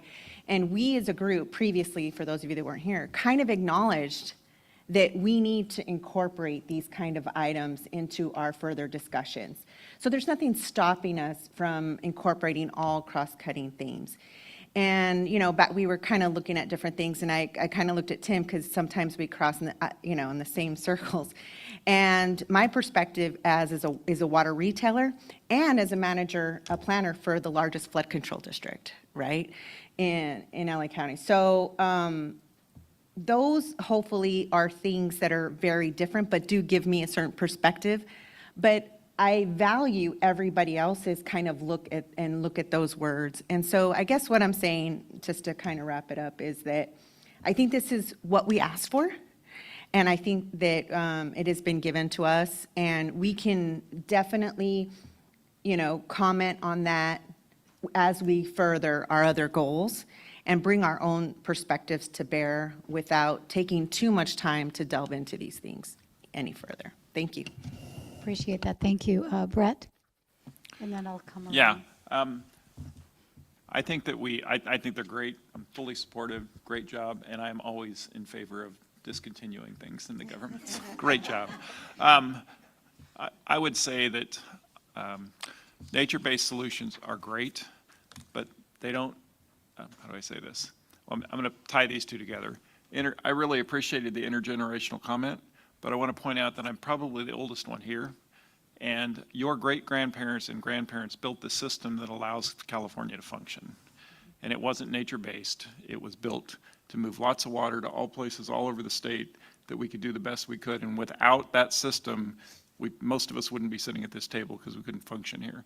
So I totally agree with intergenerational, and I would hope that we would continue that, because I would like my grandkids to stay in California. Second, the nature-based solutions, I just don't want to cut something out, and I'm going to use one of those scary projects, but we got a tunnel that's trying to be built in California, and it's not as nature-based as it could, but are there systems, but is it a needed system? I'm going to argue that it is, and I don't want to get into that argument. I'm sorry, guys. I'm going to get myself in trouble, but I think there are big projects that have to be built, and I'll give you another project that'll feel better. We're building an ARC. I'm not on that board anymore. Yuba County Water is building an ARC spillway, which will allow some extra water within when in flood, depending on how the FERO works and how flood works. So there's potential that it's a great project. It's $300 million, and it just basically lowers a spillway on a dam that allows you to better manage the water in the dam. It's not really nature-based, but it absolutely is going to help nature tremendously in what kind of flows and depending on where it is. So I just think it's important. I like them all. I'm certainly going to support you guys. Great project. But I just want us to remember that there are projects out there that are not as nature-based, but they're very well needed inside the system. Thanks. And I imagine some of these comments are going to show up in our conversation this afternoon as we get into the infrastructure focus area. So come back to that. And I think that is not in conflict with what was said earlier, that these different themes are going to show up in different relevance for the recommendations that you're going to be moving forward. So let's see. Tim, and then Suzanne, and then we'll move forward. I would agree with a lot of the comments that have previously been made by Alvar, Brent, and others. I was going to suggest that I think the group focused on the three most important or most directly relevant to our project, about drought. I would be happy with just leaving these other four sort of in a parking lot so that we can keep them in mind, but I'm not sure that any of them is so closely tied to our overarching purpose here that we have to spend time working on them right away. I'd like to just kind of let them percolate for a little bit and see if we find that they are so important that we need to include them. But All right, thanks, Tim. Suzanne, and then I'll wrap it up. So I also concur with the other group members. I think these are maybe nuanced. They could be nuanced into a lot of the work that we do, subtle. I think that was it, not the driving force behind any of the projects.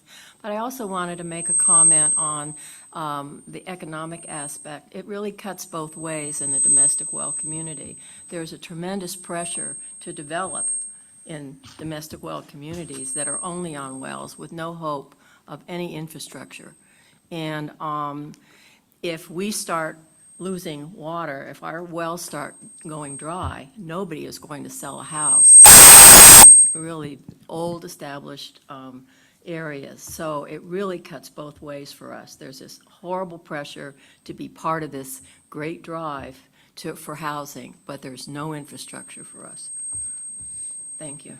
All right, thanks, Suzanne. So I'd like to make a suggestion as we're going to vote on it, based on the conversation that we had now, that we vote on the process of incorporating these into discussion and the template, focusing on the 3 themes, but also acknowledging other potential themes that should be considered in recommendation development as appropriate to that recommendation. And should any member like to engage in developing an additional statement or description for these, that there's an opportunity to do that at some point. Yeah? Okay, I'm looking to the team to see if that makes sense. Okay, so we're going to vote on this. Any public comment, anything online? No, anything in the room? All right. Okay, so 2 votes for you, and we'll just do it by show of hands. One is if you think, yes, we should adopt the proposed process for incorporating cross-cutting themes into the group collaborative work. Yes?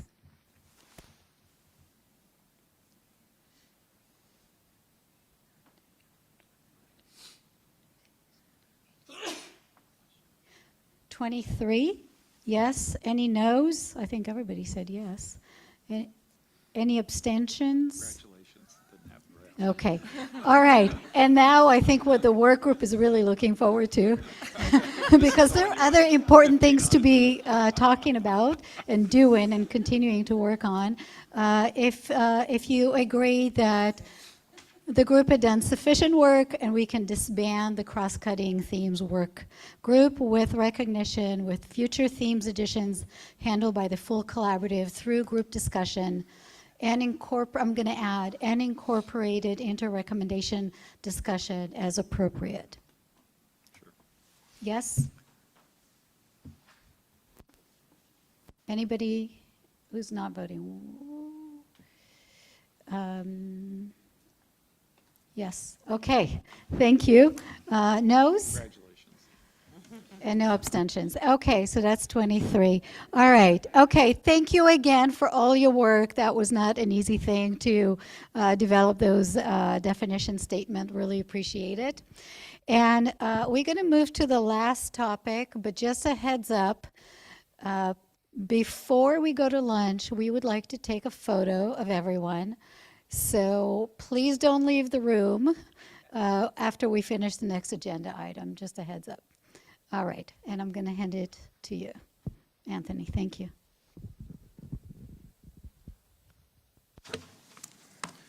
Good morning to those members that I haven't greeted. Almost good afternoon. So I have the arduous task of being the last agendized item before lunch, so bear with me, please. Those of you who don't know, I'm Anthony Navasero. I'm the drought coordinator in the executive division for the Department of Water Resources. And I've been one of the point of contacts for this communication program recommendation, along with the co-leads, Laura Ramos and Tim Worley. And so we wanted to give an update. This was one out of the 7 recommendations that didn't move forward from last year. And I wanted to kind of reframe it and kind of reintroduce it to you. So what you see in the slide in front of you is the problem statement. So we have effective communication hindered by the difference in appropriate messaging due to geographic and meteorologic variations or relative diversity of water supply portfolio, investments in community resilience. And so the recommendation idea that came from that, and recall, this is out of the drought definition narrative focus area. There were 3, so this is one recommendation out of those 3. The recommendation idea, to paraphrase, easily understandable messaging platform to communicate to counties and/or water suppliers to tier off water supply into their audiences. And so we came forward with that idea. Tim presented in July and in October as well. And the feedback we received from you folks were to talk about other existing communication platforms, such as the California Water Watch and the Save Our Water campaign. And then that this recommendation should actually be fed by a few other recommendations, the drought metrics and indicator recommendation, as well as the roles and responsibilities recommendation. So this one kind of fell a little bit further back than some of the other recommendations. So I'm here not necessarily as a mea culpa, but we just haven't advanced this very far. We didn't hold a work group meeting, although we did have the co-leads, we had a discussion last month to be informed on what California Water Watch and Save Our Water campaign or activities are doing. So for our Save Our Water campaign, that's run by the Office of Community Partnership and Strategic Communications, that's easy to say, and the Department of Water Resources. But a lot of that responsibility is shifting over to the Department of Water Resources now. And the campaign supports changes in water use habits to increase conservation. So that's kind of the goal of it. It does have some resources and toolkits for locals, regional use. Examples are handouts for information on conservation, water use efficiency, landscaping, even some information for hotel and lodging communication tools, kind of like reusing towels and so forth. Now the department's kind of taking the lead, but there's some challenges to that because there's limited funding. There is some funding for O&M, but not a lot to make major changes that might be needed in times of drought. So we still can do some social media updates and so forth, but not a ton. And then regarding the California Water Watch platform, the site is pretty well received. It's visited by a lot of media and general public. It provides statewide information, some local information. That local information allows a user to type in their address or their zip code, and they'll receive general information from their watershed regarding precipitation, percent of average, numerical and graphical information. Updates focused on improving that site would be identifying access to the data that's being used. But in that conversation, unfortunately, we didn't really come out of any kind of direction where this recommendation can lead. So we're still kind of in an R&D status. So what we're looking for is really trying to develop the recommendation so that there's some added value. And so we're looking to you folks to help identify other subject matter experts to learn a little bit more and inform this work group and this recommendation. We're looking for examples of existing communities, regional and local, that have platforms that are either successful or maybe identify some gaps where we can make some recommendations. So the next step really is to interview these subject matter experts, convey the work group to inform the recommendation, and come back to you folks potentially revising or proposing a new recommendation based on the discussion. So again, it's just an ask of all you folks for contacts, programs, examples, websites, whatever it is that you're familiar with that kind of get that messaging out.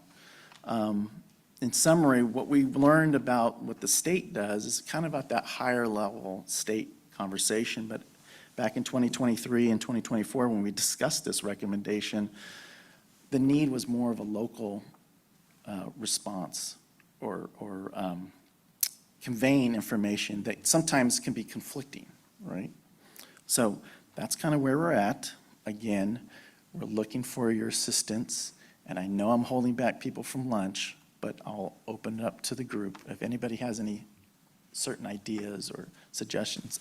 Tim, did you have your tent up? Oh, I just forgot to put it down, but I was going to suggest we don't let people get lunch until they offer a name for us. I like it, the power of captive audience, yes. I second that. Then I'll go first, since I'm hungry. Please, Brent. go I ahead. would suggest Dee Dee Cordell, Communications Director at the Yuba Water Agency, which has a really good program and are very good at communicating to our community. Thank you. Cordell, Cordell, and she's going to love me for this. You could be anonymous somewhat, although we're being recorded, but. Anyone else? Yes, Tammy, sorry, I didn't see your tent there. I don't know if we can do this, but we could tap into like Listos, California, which is an existing effort going on right now around disaster, right? It's Ready California for any type of disaster, and they are followed broadly across the state. So that might be something, because they're doing regional and statewide efforts. Yeah, that's a great example. Thank you. I'm familiar with them, but yeah, I don't know how far they've developed, especially in this era that we're in right now, right, where drought isn't necessarily the forefront of communication, and so that's another one of our challenges. Tammy, go ahead.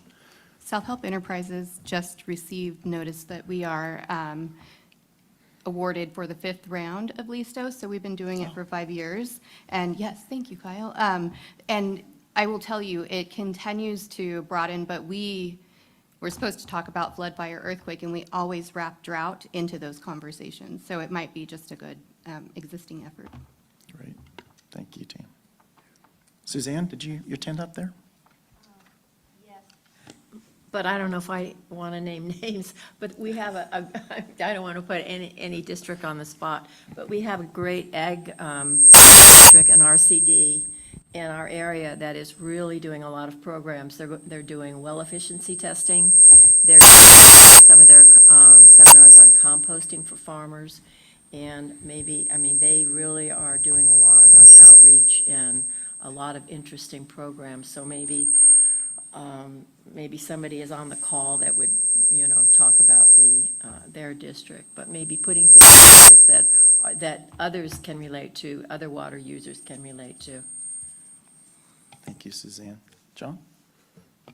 Thanks, Anthony. I would say within the water sector, it's not in California, but Denver Water tends to have a good reputation for communications around water issues. So I would suggest that. Within California, I think I'm impressed by a lot of the messaging over the years from the California Department of Public Health on anti-smoking and other issues.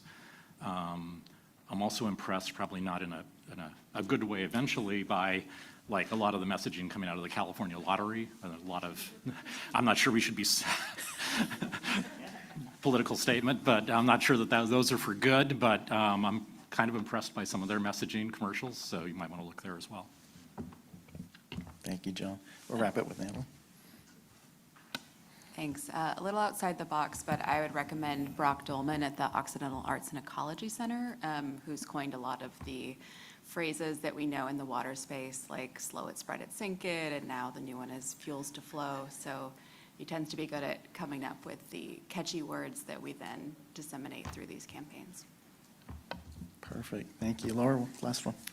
Yes, so John reminded me when he talked about the lottery that one of the things that I mentioned in the meeting is maybe looking outside of our industry and seeing what others are doing. And an example I gave that day was, how do financial planners tell somebody to save money when they just won the lottery? And so it's not just, drought conversations, but looking at other campaigns and other ideas to bring into the fold, and not always the drought conversations, which is great, but just bringing another angle. Right. Thank you, Laura. Anyway, we'll look forward to coming back in July with a little bit more information. We'll reconvene the work group, like I mentioned, and you'll hear more. Now on that, I'm going to release everybody. We'll adjourn the meeting. We'll release everybody for lunch. The good news is I know lunch is here. I got a text. And the intention is that we're all going to leave here. You can leave your stuff, whatever you want to. I believe it's going to be secured while we're at lunch. We're going to head down the stairs. And we're going to head down the stairs because we're going to take a picture on the stairs. Oh, we're No, being there's waved. staff apparently who's waiting just outside the door to lead everyone to the photo spot. Oh, there's a photo spot then. Okay. Yes, We're and pivoting. then lunch. And then lunch, right. And the lunch will be on the first floor in the cafeteria. So it's on the way. Good news. Thank you. Right outside the doors. I was just told.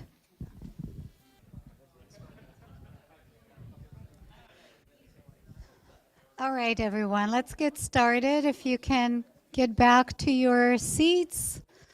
We have to reestablish quorum, and then we'll get started.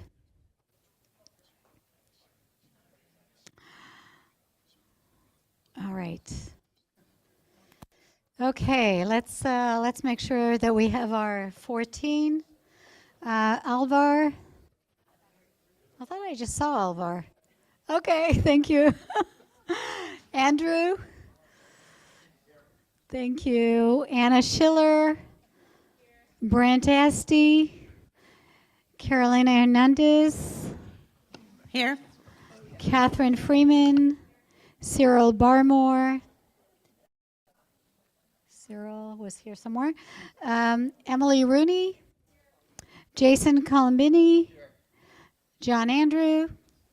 Katie Ruby. Katie Landau. Kyle Jones. Laura Ramus. Natalie Kuffel. Reggie Collins. Rose Nguyen. Samantha Arthur. Sierra Ryan. Suzanne Petty. Tammy McVeigh. Tim Worley. Virginia Jamson. All right, great. Thanks, everyone. Okay, so hopefully everybody had an opportunity to just take a good break, enjoy lunch, conversation, and the afternoon. I'm really excited about the afternoon because I'm really looking forward to see what we collectively come up with as the ideas that we want to move forward with. So our first task is to really address the problem statements. And these are really foundational to the work that we'll be doing in the breakouts. So gaining some commitment, some agreement, level of agreement. We're not going to vote on these, but just wanted to make sure that generally we agree on the problem statements that have been developed by the three groups on our three focus areas: reducing ecosystem impacts of drought, land use planning for drought resilience, and water infrastructure and planning. So we're going to hear from the co-leads or the point of contact, the DWR staff, who they will introduce the problem statements and talk a little bit about the process and the issues that have come up in their conversation. Also, for each problem statement, there are subtopics that have been identified as kind of key components of the problem statement. And then we'll talk a little bit about how we use those descriptions to move into developing recommendation ideas. And so we're going to start with reducing ecosystem impacts of drought. Reggie, you gonna lead us? Yeah, please. There is. Thank you. Oh, you can use that.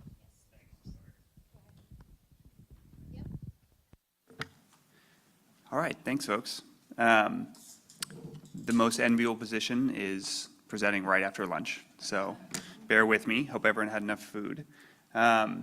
So I'll be talking about the first agenda item here, which is reducing ecosystem impacts of drought. I'll do my best to not just read off of these screens here, but hopefully you all had a chance to review this, and I would welcome any feedback and nitpicking on our problem statement, identification of those focus areas. I I'd like to think a little bit about the cross-cutting themes now that we've have our cross-cutting team disbanded. And so I'd like to figure out how to incorporate those a little more fully moving forward. And then, of course, just discuss this problem statement and make sure we can all agree and look at those subtopics and yeah, hopefully should be a lively discussion. So as we thought about, this problem statement, we want to identify, a certain key revisions among the work group. And let me just pause there and say thank you for all the participants. It's been super helpful to get that feedback. It's, an area that I know reasonably well. I work in water. But there's so many facets that move, that contribute to ecosystem impacts on drought. So just thank you. And also the DWR team, you've been amazing and super helpful. I'm sure we can all agree that these are one of the best orchestrated meetings I attend regularly, so thank you. But as we get into the problem statement considerations, the first thing we did, now that I look back, just seems like maybe a difficult way to start, but we broadened our scope, just making sure we expand beyond freshwater ecosystems and understand that it's not just the freshwater ecosystems that are impacted by drought when it comes to water. The terrestrial connection is essential to discuss, and so we wanted to add that there. Of course, we wanted to look at the fire-related impacts. I think that fire and flows was mentioned before, fish and fire. There's a huge connection between our ecosystems, the amount of water available, and the fire that's fire disasters we see throughout our state. We wanted to clarify that human ecosystem connection, and just be really thoughtful about how we look at that. We also, I'm sure we're all related to the fish first farms dynamic that we see in a lot of areas throughout the state. And so we want to be really thoughtful about how we, discuss that and incorporate those changes. Updating the wetland loss element was something we wanted to incorporate. There's a lot of information out there about what percentage we've lost of our wetlands. And so just getting to the root of that and being a little more careful with our percentages. We wanted to look at environmental flows, something that I've worked on for a long period of time. I'm sure that it's, a very, I'm sure we have a diverse set of opinions on how we reach those environmental flows. One thing I think we can agree on is that not that many of them that's implemented throughout the state, in smaller tributaries especially. And so something that we want to call out. Always supporting monitoring and funding. I think that's kind of one of those cross currents we probably can all agree on that affect all of these issues. And then finally, addressing the regulatory gaps, or at least identifying the areas where we maybe have either those regulatory gaps or those areas in which there are regulations that may not be as uniformly enforced as we think. And so with that, I'll read through this problem statement. And again, welcome discussion and feedback on this. So California's ecosystems, freshwater, terrestrial, aquatic, and coastal, are increasingly degraded due to unsustainable water use, habitat fragmentation, land conversion, and climate-driven stressors.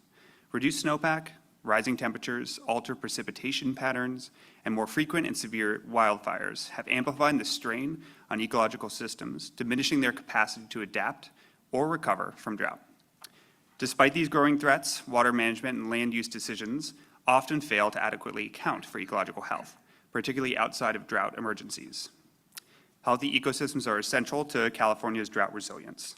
They buffer against extreme events, improve water quality and availability, support biodiversity, reduce wildfire severity, and safeguard public health.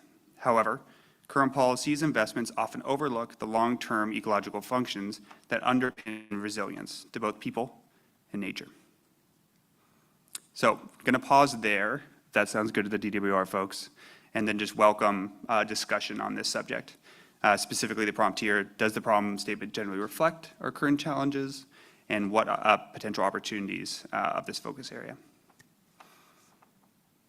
Anyone have any discussion points? Okay, maybe the post-lunch time is a good time to present.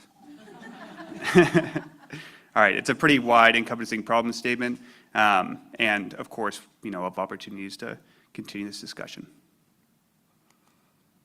Okay, so the next thing we did was start to identify problem statement subtopics, and so kind of looking at specifically, what we're discussing within that problem statement. They're listed here. I can read them out, but maybe I'll just take a pause here and just start with the main topics and then see if anyone has any questions. So the first one is environmental flow protections. As I said before, many of our river systems, waterways in California don't offer those flow protections that are specific and enforceable. The next one is habitat restoration. We think that's a really critical element of dealing with ecosystem impacts on drought. We identify wetlands, riparian corridors. You could name a bunch of different categories of habitats that we're looking at, but looking at making sure that we have tailored restoration strategies that that recognize the distinct services of different ecosystem types, and that we're covering them over time. The other piece is integrated planning, and I'll go ahead and read this one. Ecosystem resilience to drought requires integrating fire management, land use, groundwater, surface water dynamics, and climate projections at the watershed scale. Nature-based solutions are underutilized, and opportunities to center tribal knowledge and partnership are often missed. The final one we identified is existing tools and regulations. I'll read this one as well. California's legal tools, including the public trust doctrine, water rights enforcement, in-stream flow authorities, really light subjects, are often underutilized. Strengthening agency roles, enforcement, and public awareness can improve ecosystem protections without the need for new legislation. So these are some pretty big subtopics we've identified, and maybe I'll just pause here and just ask, do we have the right set of subtopics that can serve as foundation for developing recommendations, or are we missing anything, or should we tweak these subtopics?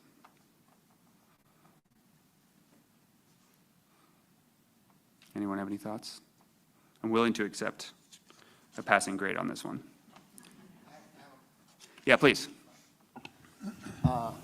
This looks great, super interesting. I think this is a big problem on topic, so we could be talking days and weeks about this.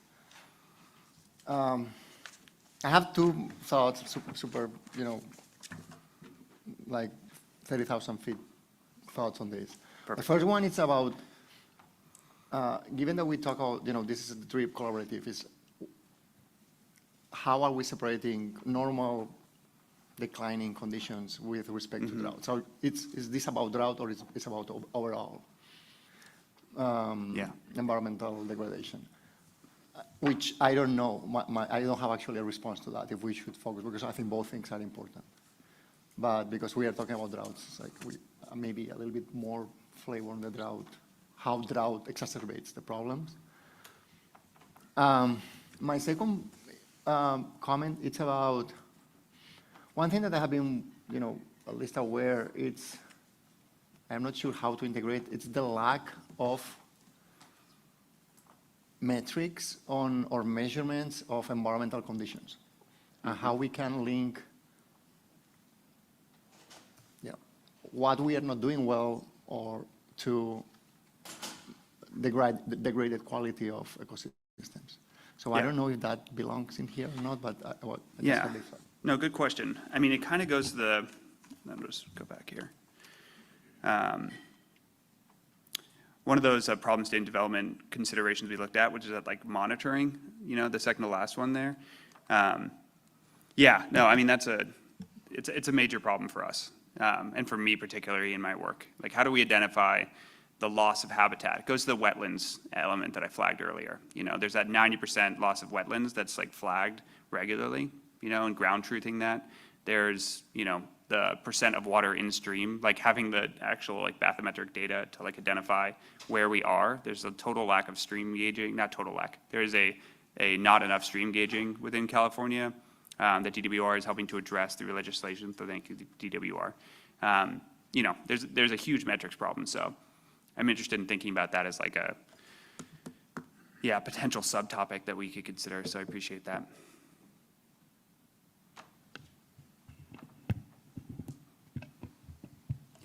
I'm wondering if you could put the metrics under existing tools and regulations. Obviously, I'm a little sensitive on this subject, but I feel like it's very litigious in nature. But I like the data piece or metrics, like some sort of form of measurement, and that should be potentially a goal under existing tools and regulations, because right now it's specifically focused on enforcement and existing laws. So there might be, I think, a suite of work or something to beef up that. topic, I think. And then I kind of feel like environmental flow protections and habitat restoration are actually both under integrated planning. I feel like integrated planning is such a massive subtopic topic in here. You could put environmental flow protections, habitat restoration, existing tools, and all of that in here.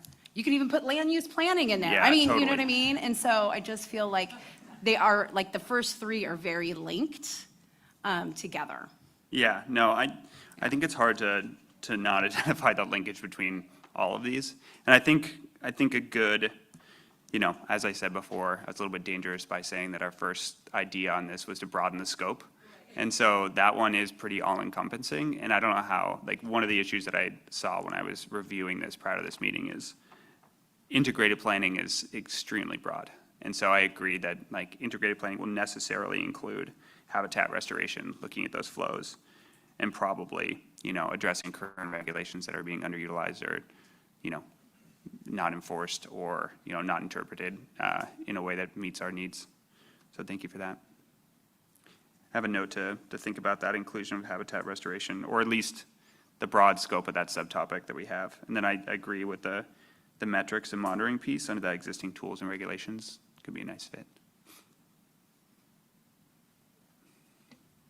All right, thank you. I was on part of this work group, and I think this is really critical that we get all of this right.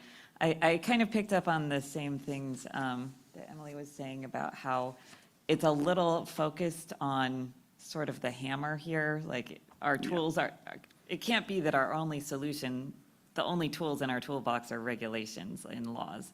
We need to, what I'm thinking is we need to open up to like creative solutions, because, you know, we're not gonna just regulate our way out of these issues. Some examples of like creative solutions that I've heard that are actually stymied by our existing water rights laws and enforcement is like, you can't if you've got a riparian right, you're not allowed to store that water. So there've been projects that I've heard about where people are like, wouldn't it be cool if during the winter when there's, you know, high flows, people can use their riparian rights to pull that water out and put it in storage so that during the dry season, they can release it to help meet those environmental flow protections. But you're not actually allowed to do that under our existing tools and regulations. So I think we probably need to tweak this a little to say, like, yes, enforcing existing laws is critical, but also figuring out when they are actually the problem and what are some other creative solutions could help us be more successful in meeting what I think our ultimate goals are kind of focusing on some of these flow protections and restoration. And also, everybody's talking about beavers where I live, so we should probably add beavers. Just, Yeah, we'll make sure we get Brock's beaver outfit here next time. yeah. Yeah, no, I think that's right. I mean, I was extremely wary of that last subtopic. You know, like my background as a lawyer is in water rights. Like, I am fundamentally, like, I understand that. And so it's a terrifying thing to put on a screen and kind of gloss over. So, yeah, and when we had this discussion on existing tools and regulations, there's a huge part of me that like fundamentally thinks that if we all agree that like we're not going to make drastic changes to the water rights systems without all of us yelling and throwing things at each other, then looking at the, you know, practical application of water rights modernization, just like having all of our data in an easily accessible piece, implementing SB 88. You know, the elements where you can actually look at what's happening currently, you know, on the landscape, understanding that we don't have metrics for water that flows through California in a way that's accessible in any way. And so that was kind of that element, and it sounds both simultaneously boring and aggressive, you know? And so, yeah, I agree that we could tweak that and make it emphasize the creative solutions that are needed. And I'll make a plug for you to that issue that you addressed with the riparian storage and appropriative storage. We'll talk after, because there's currently legislation moving forward that tries to address that. I just wanted to mention on that topic that I had actually talked with some of our folks in water rights at the state board, and they're willing to come and, you know, and join the group to talk about kind of what they're doing and their perspective on it. So just putting that out there either through the work group or at the next DRIP meeting. Yeah, and that's something we actually suggested as kind of a next step, so. Yeah, so just, you can let me know and I'll connect the right people. That's great. Yeah. Yeah, I appreciate that. I think that's yeah, we thought about running this as like the initial primer on state water board related. I'm trying to avoid saying enforcement. Yeah, I think it'd be good to have a primer for that. Out of All right, time? Great, I think you're good. We're going to move to the next topic. Great, thank you very is much. What's coming back. Thank you. Thanks for all the work. And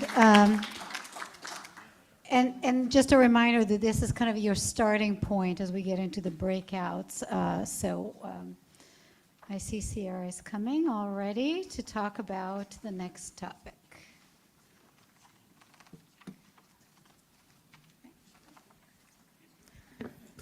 All right, so we have the small issue of land use planning to discuss. I think one of the challenges, before we even get started, I think one of the challenges that we're going to face with this is how are we going to make something actually manageable with the group that we have and the time that we have.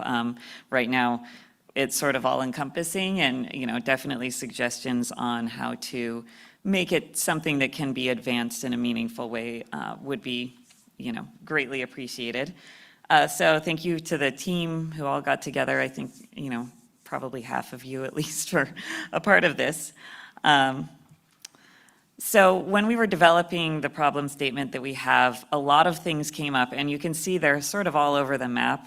Issues of like infrastructure and planning for land use development. Also, what are the roles of the various agencies? LAFCO specifically were mentioned. I did want to highlight the water affordability, because to me that is, we talked earlier about economic resilience and how do we make life affordable here. Making new water is extremely expensive. Interconnecting systems, interties, consolidations, very expensive. We've done some analysis in Santa Cruz. It just, to just put a pipe in the ground is $300 to $1,200 a linear foot. So, these are things that have to be figured out should be figured out before that water is needed. And then this is encompassing both agricultural and rural lands as well as urban and suburban lands. So I'm going to talk about the problem statement and then we can open it up for conversation. I am going to read the whole thing. Let's see, I'm going to read it from this screen and I'm going to kind of emphasize the things that I think are most critical. So in California, land use planning influences water demand and supply, yet often falls short in integrating water management strategies or accounting for the availability of water resources. This disconnect leads to land use decisions that inadequately address long-term water supply challenges. I think that's like exactly the right note there. As population grows, climate change intensifies drought conditions, and implementation of the Sustainable Groundwater Management Act shifts land use to reduce groundwater reliance, the risk and severity of drought increases. The fragmented status quo approach to planning for both land use and water resource planning places communities and local economies at greater risk of water scarcity and economic strain. Strengthening coordination between land use planners and water managers is essential to building a more drought-resilient future, one in which groundwater use is sustainable, agricultural economies, including small farms, remain viable, housing development meets California's growing population needs, and water considerations are fully incorporated into the planning process. Okay, well, can open it up for comments.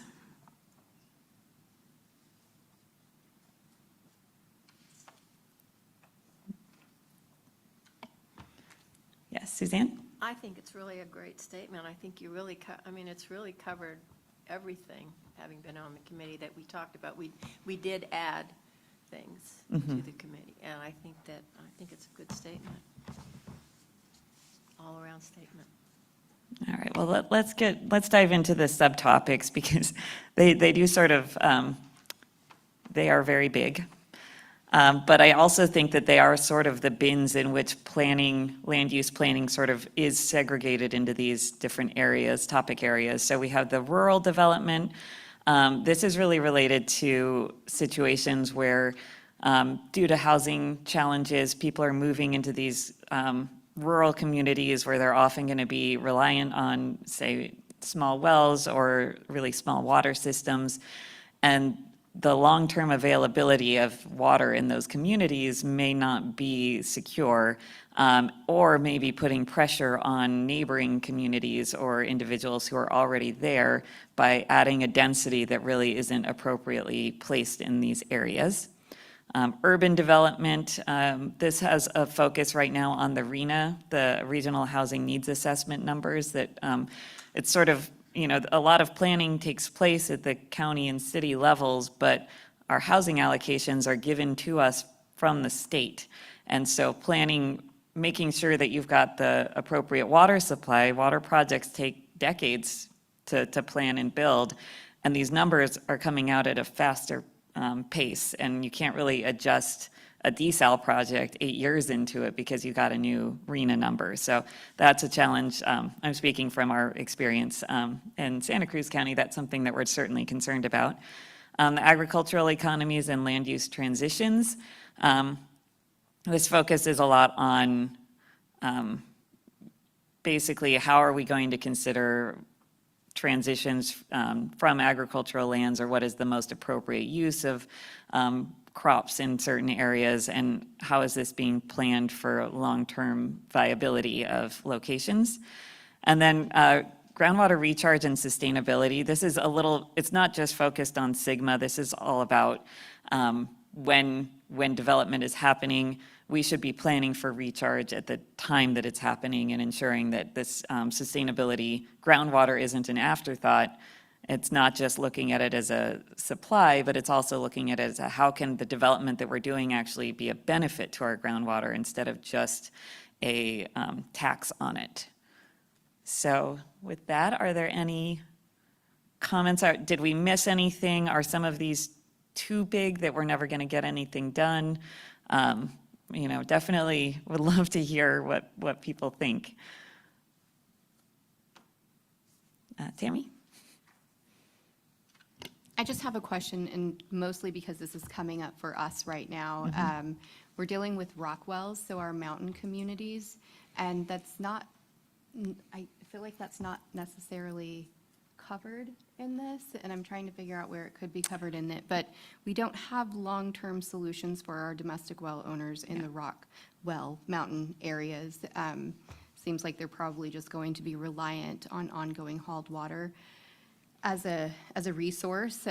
So when we talk about planning and land use and thinking about, you know, like where we should and should not be building in new areas and what to do with those that are already existing in those areas and how to address like significant drought years for those folks, just that's something that is on our radar right now, and we're really trying to work with State Water Board on how to address those folks long-term, because we have some families, like in the Mariposa County area, that have been on hauled water for over 10 years, and we call them on call. They'll call us whenever their well doesn't recharge, and they'll get water, and then they won't call us when they have, you know, it's a good snow year or whatever. So just thinking about that long-term and what we're going to do with folks in those areas.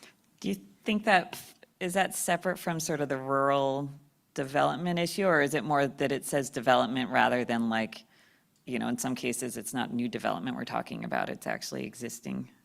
Yeah, I don't know. I don't know. Yeah. I'd love to hear from other people who might be dealing with those challenges. All right. Suzanne, is that, no? Andrew? I was just going to say, and I mean, I think this kind of crosses over everything, and it's sort of climate change, which is mentioned in the problem statement, but it's the idea that like we're not able to really predict very well what the water supply is going to be in the next 20 years, 50 years, and so that makes some of the land use planning that much more challenging.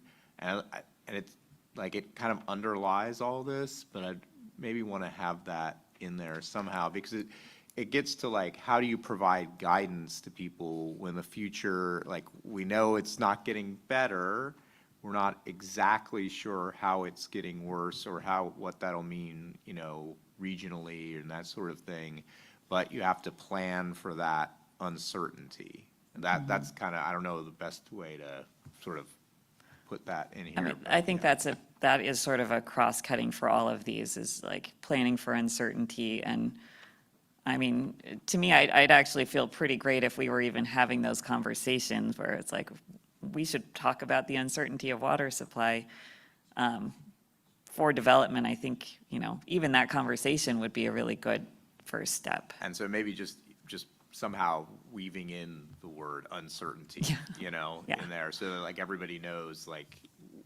we know we can't predict it yet, but it's something we need to plan for nevertheless. Cyril? So this is a question back to Tammy, and I think it was a term, a rock well, is that, you mean a well that's drilled into fractured rock? So no aquifer? Is that- So maybe there's some kind of overlay or layer there dividing between those two? I mean, I just wanted a clarification, but thank you for that. Because that is an issue where I live out in Mendocino County as well. Yeah, and certainly I think it's probably known, you know, geologically where those areas are. Certainly the groundwater sustainability agencies are generally focused outside of those, which makes it even more of a challenge because they aren't as well understood. There was a map earlier, I want to say it was Janine's presentation, that had an aquifer map. Mm-hmm. Yeah, I think identifying these challenges is probably key, especially for land use planners and developers, making sure that it's, you know, clear to them if they're trying to develop in an area where they're going to be trying to get yield out of holes in rocks. It's like Anna?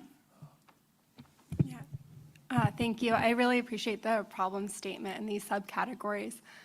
I would suggest a couple of additions related to the agricultural economies and land use transitions. Absolutely agree that we need better planning processes and integration of land and water management planning. I would also add, though, that we do need to invest in these transitions as well. They are going to be, there's a cost of inaction. I know it's a really hard time to talk about funding needs, but the cost of inaction when it comes to widespread land use transitions on the scale of hundreds of thousands of acres is important to be considering as well, particularly as we're thinking about things like windblown dust. So I would suggest that we add into this subcategory an addition of investment needs to help, in particular, agricultural regions adapting to our shifting climate and increasingly intense and frequent droughts. In the category of groundwater recharge, I like this one a lot as well. I would also suggest that we consider flood risk reduction and other potential benefits that can be achieved with strategic groundwater recharge and siting, particularly given that this is in the area of land use planning. Strategic siting of recharge can really allow us to stack potential benefits associated with recharge. So thinking about flood risk reduction opportunities, knowing that flood is really the other side of the drought coin, and also potential benefits, if well managed and planned, to drinking water supplies and domestic wells that are vulnerable. So I'd suggest those additions to the groundwater recharge category. That's great. Yeah, that's great. Thanks. Carolina? Thank you, Carolina Hernandez. So first I want to just say that I think the committee did a good job. I'm on this committee, but I didn't get to participate. So good job, guys. Thank you for saving my bacon. I want to echo, I was going to also add that under groundwater recharge and sustainability that we also integrate flood protection. That is something that is considerable benefit, at least in LA County, in terms of the recharge and certain bases there. I am concerned, though, under rural development, and we speak about the prevalence of small and often underserved water systems. I don't think that's unique to rural. I think that needs to be in urban development as well. So that circumstance exists in the urban environment. So I just like to see that also there, and not just the regional housing needs assessment portion in urban development.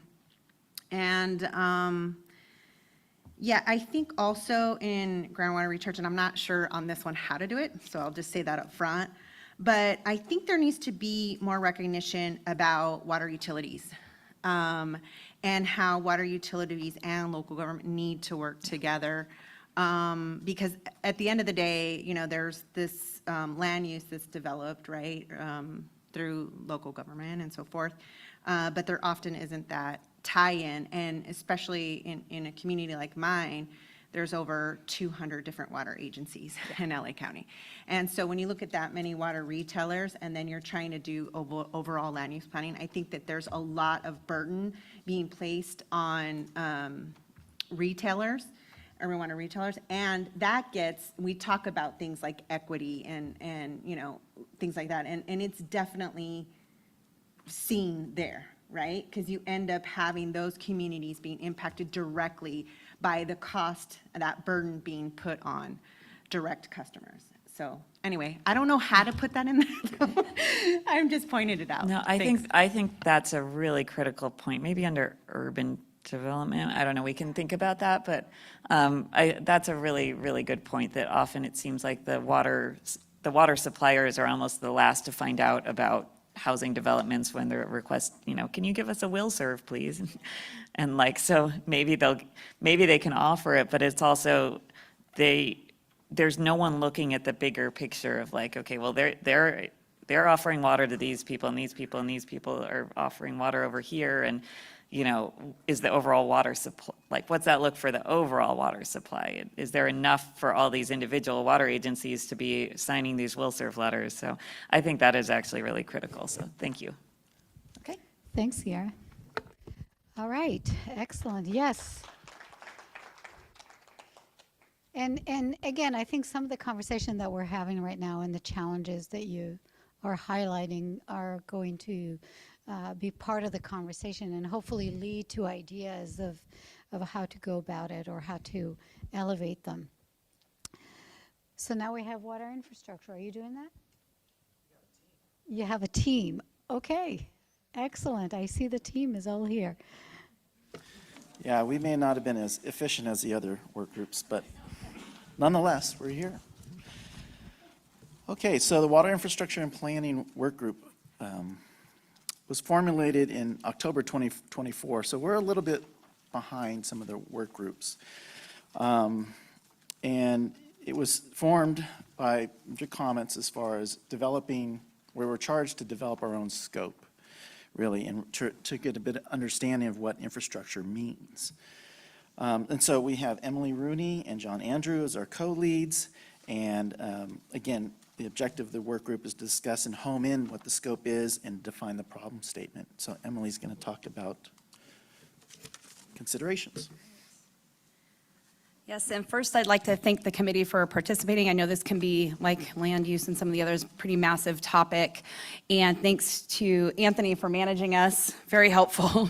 I couldn't have done this on my own. So in terms of developing our problem statement, we took into consideration a number of issues, including a potential understanding of infrastructure to include water storage and distribution, as an example being conveyance. We wanted to ensure we did take an all-inclusive approach.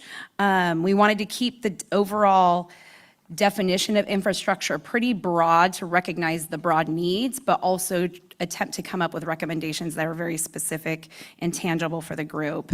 The scope of work we decided should go beyond water use efficiency and focus on the resilience of water supply and bolstering our existing water supply. Infrastructure, we did want to make sure it's both green and gray, getting to nature-based solutions and obviously our more traditional water infrastructure projects as well.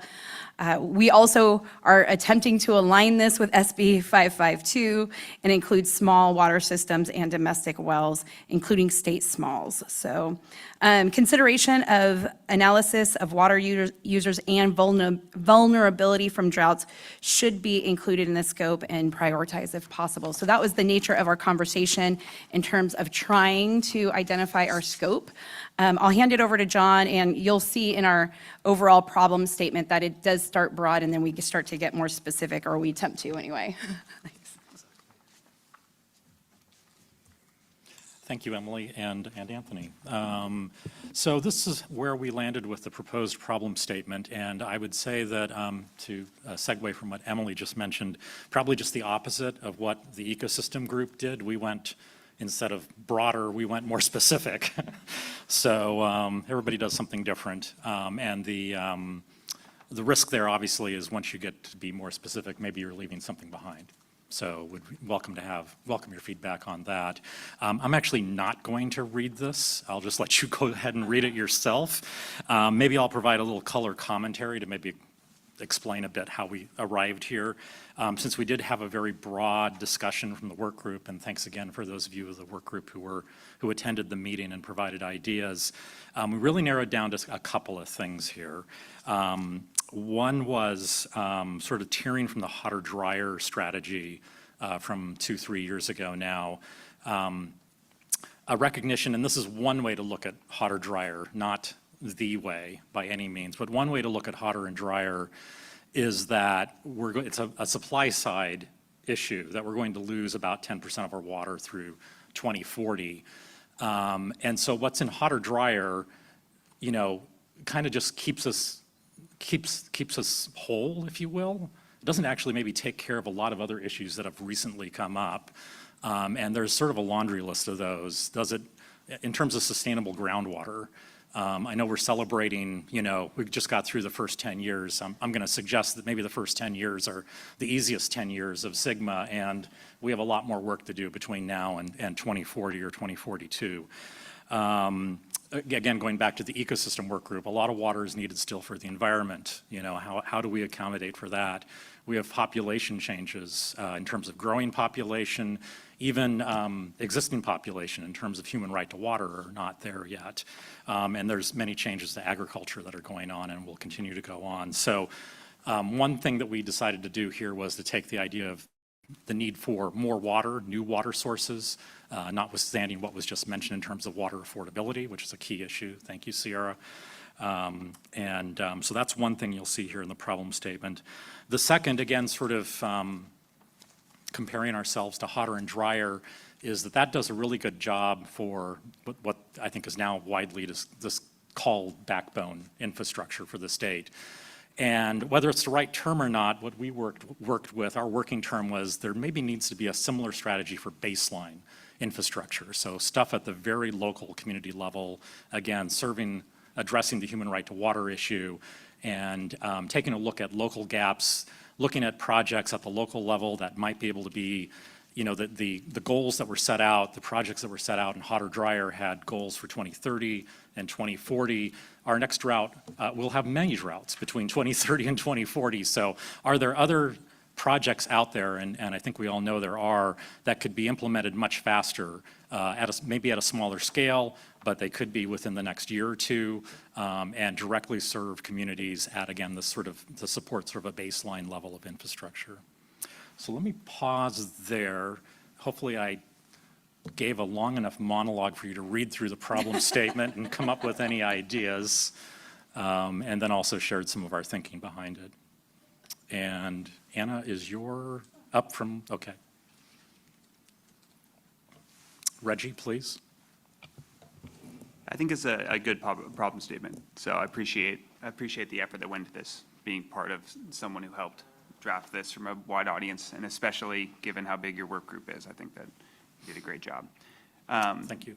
The one question I have on here is, could you delineate when I see the backbone infrastructure, I always think that there's like two components, right? There's like the built infrastructure and then the natural infrastructure. Did you consider, and I wouldn't, this doesn't say that I think you should add that. I'm just wondering in your discussions about like the backbone, as we read in the 2003 report that's at the desk in the front there, it identifies both that, natural and built. So did you discuss that connection and, any thoughts on that? I think it's fair to say we probably did, but not maybe as fully as we should have. So I think, at least It's good that he's bringing it up. Yeah, I think the concept was, if we're talking about hot or drier, that was, for better or worse, very gray infrastructure focused. So we could certainly expand that to, what is the reality is that it's some spectrum of, there's the gray infrastructure, there's this green or natural-based solutions, but I would say probably 80% of the infrastructure, if you will, is somewhere using both, somewhere in between. Please. Yeah, I think I would just add, it was not intentionally exclusive by any means. So I think we just more focused on what we already know, but by all means, we are intending to include nature-based solutions as well. Yeah, and as the cross-cutting theme, I think that makes a ton of sense. When I think about that interconnection, I think that's a critical part of what we're going to do to address drought, in bringing together diverse groups of people. If you can bridge those two elements, I think that, when you get a group of diverse interests at the table that can identify how gray infrastructure can assist natural and vice versa, and identifying those areas in which watersheds that are critical, for instance, for salmon recovery and the salmon strategy that CNRA put together, oftentimes the most successful projects tie those both together. And so to identify that, I think there's a lot more than people realize when, we fight about water, that there's a ton of individual projects that mirror water supply benefits for both ecosystems, and human populations. So that's my soapbox, and I'll get off of it. Very good. Thank you. Any other comments on this one? And if not, we'll move on to, I guess we can all take this. So these were the subtopics that came up, and I think maybe we have kind of talked about these. We talked about the new water sources. Again, that's sort of tied to the hotter drier strategy, which is all about that. And then a couple of these, the vulnerability of users, identifying local gaps. I think I spoke to those. Again, looking more at the community level, drought resilience, rather than sort of the statewide. And flexibility could apply to both, whether we're talking about, again, the traditional backbone infrastructure or flexibility at the local level. And please. I wonder, I think really quickly, I'm just sort of thinking about what your comments, Reggie. Well, one thing on the identified local gaps, I think one thing that we did look at is, it feels like there's a lot of local solutions, but they're very siloed. And so we wanted to kind of take a survey in terms of what's out there, what's missing, and then see where we might be able to help fit the voids. But I'm almost wondering if this gray-green, I'm going to call it collaboration of projects, could be a subtopic. Or is it not big enough? Or I'd be open to your suggestion on that. Yeah, I think with all of these, like the idea to put forward, individual project types or case studies that kind of identify those, those connections would be valuable. So, I think it could fit under there. I think that there's a subtopic of multi-benefit, nature-based solutions that, can shed some light and some creativity in some important projects that really does have the partnership of NGOs, water users, rural water users, that I think would probably be helpful for this. Yeah, again, I just wanted to highlight, we are kind of a little bit further back, and so these subtopics that we developed were part of the conversation, but they weren't really well baked as much as some of the other subtopics, particularly the identifying vulnerability of users. We can harness some of the information that we have. We have a vulnerability tool that the department has. We have a safer vulnerability assessment. There's things out there that we can harness. But again, these are just subtopics that we could try and use that data, right, to really get specific recommendations on. So anyway, is there anything that we might have missed? Katie? Yeah, so one thought on that point, because nature-based solutions is a cross-cutting theme. I don't think it necessarily needs its own subtopic as long as it is integrated. I think it could fit under improved system flexibility as part of the potential solution. One thing that I think we discussed, but I don't see explicitly mentioned here is the storage component too. So maybe that, I think that could be fit under the flexibility and/or new water sources subtopics. Yeah, it's a place, great place for it. Thank you. Tim? I'm not sure if this comment I'm going to make fits in this particular category or maybe others as well, like, but it's a planning issue, it's a cost issue, it's a supply issue. What I've often observed is that when there's, say, a new regulation or a new, let's take, say, regulation that affects water quality, it may also impact affordability. It may also impact the sources that are available. So there's this interplay between sources and access to water, cost and affordability, and quality. And so to me, it's, this is almost like one of those cross-cutting issues that the more you push down on one area, it's like a balloon. You know, one of your other areas is going to pop up as a problem. So to me, I don't know how to fit this into the discussion, but it's one of those conundrums that I think we face in trying to find the right balance between those three different interacting issue areas. So anyway, I don't have a solution to that, or certainly not a solution. I don't even know for sure where it fits into our discussion, but I think perhaps it fits into the infrastructure topic better than some others. And I just think it's worth noting that there is this interaction that's often a problem that communities have to deal with. Yeah, thanks, Tim, for that perspective. And it's funny you mentioned that as you're speaking about it. I'm thinking this is a cross-cutting theme that could kind of go across all the subtopics, right? And when we're talking about infrastructure, affordability for that infrastructure, whether it's green or gray or whatever it's going to be spread around, and what can people afford, right? So that's a great lens to start looking at our subtopics. Sierra, last one. All right, I have two somewhat unrelated thoughts here. So I really appreciate this. I'm now kind of regretting I didn't join this subcommittee because it's actually like a little, yeah, I might have to. So first, on the new water sources, I think it would be really great to have like one joint meeting with the land use planning group about, I know, just more meetings, because we all have enough time. But it kind of gets to this issue, like the new water supplies. You need to know, to Andrew's point, when on the last topic, you need to know what you're building for, and that's been a challenge from the land use side, but it's also a challenge from the water side and the planning side. These new water sources are really expensive and time consuming. And, you know, we've been partway through a recycled water project and are now starting to get worried we're not going to have the recycled water supply that we had planned for because people keep conserving to try to save money, which, you know, it's getting to the point where we're like, we're not actually going to be able to solve that gap that we had anymore with just recycled water alone. So challenges like that, like how do we plan for infrastructure that's going to last for 30, 40, 50 years and provide enough water? We don't want to do that kind of at an ad hoc way. We really need to be thoughtful about it. So I think one joint meeting at some point could be really beneficial there.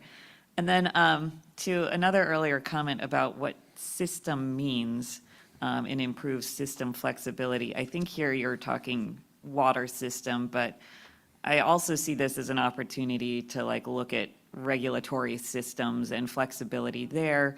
An example being in Santa Cruz, because that's where I work, we've had a water rights changing place of use permit change request that would allow a system that has ample surface water during the winter to be able to serve that outside the place of use, which was very limited at the time to just the city, to be able to utilize existing interties, to be able to send it to other neighboring water agencies that are 100% reliant on groundwater year-round. Like, well, they should be able to use surface water during the winter because it's ample right next door, and also to be able to recharge it. It's taken 2 years, and I believe it's almost approved. I keep hearing every day, it's almost approved, just to get the green light to be able to change the place of use. So that's not even the actual work. That's not the engineering. That's not the moving of water. That was 2 years to get that changed, which to me shows a need for increased flexibility in those cases. You know, it can be done without compromising environmental and human health, but definitely, I think making sure that the term improved system flexibility is really broad to look at all forms of systems that relate to water. Well, Sierra, with those great ideas, we do offer, a spot in the work group. You're more than welcome to join us. And to your point, the first point, as far as the connectivity, I mean, you've heard it during our discussions today. The development team have obviously talked about the connections between. So I just asked for a little bit of grace for us to develop the concept. We have talked about some joint meetings as well, but you all know the struggle, the logistics of doing that. So we'll get to that. Alvar, I'm hoping that maybe we could get to it in our breakout session. Thank you. I was just going to say that. Yes. Yes, because this is just to prime the conversation. Now the real conversation will begin. So before I do that, just to check and see if there's any public comment. Anything? No public comment. Okay, so we're just going to move forward. And just as a reminder, the process that we're engaging on in terms of developing recommendations, very similar to what we did last year in terms of identifying the initial ideas for recommendations, then building the details, using the template, which now has been updated based on our conversation in October. Then we have an opportunity to come back, review. If you remember, we did the polling, the 1, 2, 3, to assess the level of detail and information that is needed to finalize it and take it back to the work group to refine. And then we'll come back in October to do the final review and to vote with the disclaimer that some recommendation may require a little bit more time. So we want to be sensitive to that. More important to have fully developed recommendation than to just move them forward. So just wanting to kind of show you where we are along the path, just at the beginning. And as a reminder, we talked about what it is, when we're talking about a recommendation, what are we referencing, what are we looking for, which is a thoughtful, formal suggestion that addresses the issue or challenge described in a problem statement, providing solutions that are specific and actionable, related to preparation of, responding to, and recovering from periods of extreme water shortage and drought. And so this recommendation definition is mirroring the purpose of the DRIP Collaborative. So just wanted to remind you. And because we are moving towards a time when we will vote on them, just want to remind you that when we did vote, the criteria of the kind of recommendation we were looking for had to do with impact. Does the recommendation explicitly address the problem statement, the subtopic? Does it align with the purpose of the collaborative and the work that we're accomplishing? Does it have an added value? Some of the things that we talked about, and you will be in conversation, you may surface the fact that some ideas are already happening in different format. Maybe there's an opportunity to provide addition to it and build on it, but we just want to acknowledge that we're looking for ideas that provide an added value and that we want to explicitly identify that. And finally, just to say that, as mentioned throughout the day several times, there's limited capacity to what all of us as a DRIP collaborative can accomplish together. And so as you're thinking about ideas, these are not ideas for somebody else to develop.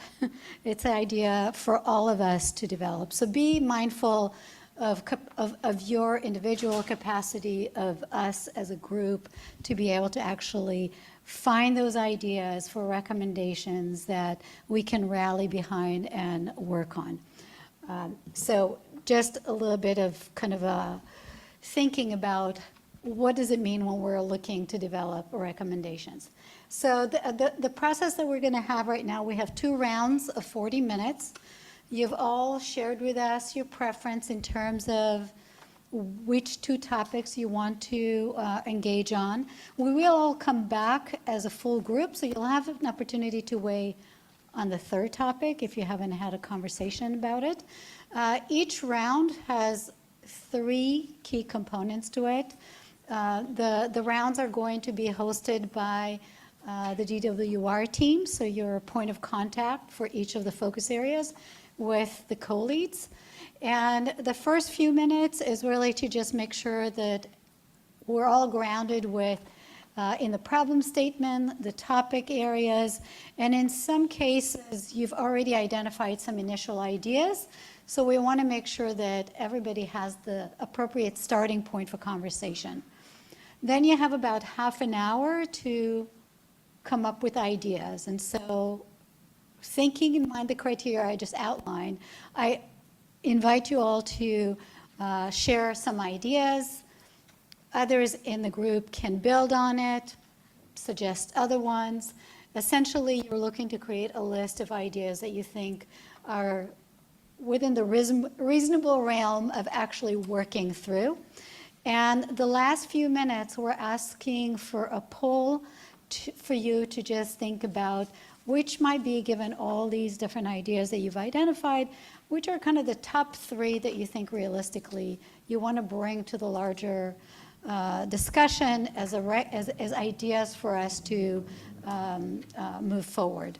We'll have a 5-minute transition, and then you'll do the same 2nd round, now building on the first discussion and continuing to identify ideas. Again, provide your thoughts about which should be the top 2 to 3 ideas, and then we'll reconvene after a short break to discuss those ideas.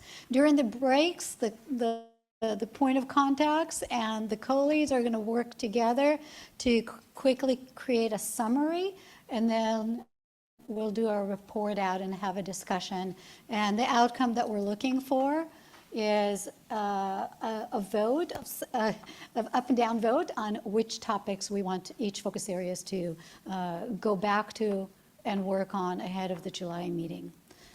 Any questions about our process, since we're all going to move around? All right, and a question is that it's very hard to leave a discussion to go into a 2nd round, but please do so, because we really want to make sure that we're using this process to get as many ideas and flow of discussion during this time. So Anthony is going to host over there the infrastructure conversation, and this side is land use. Land use will be over here, and the ecosystem is going to be in this corner. Okay, all right. And if you don't remember what you said you wanted to engage in, Zoe did a very scientific, data-driven analysis to make sure to group everybody, and this is what we came up with. So this is round 1. We'll have a 5-minute, and then we'll post the 2nd round, so you don't have to remember where you wanted to go. And we'll have a timer here, so please get into your groups with your hosts, and we're looking forward to seeing what comes up. Okay, well, that was a lively conversation. Thanks, everyone. So what we're going to do the remaining of our time today is we're going to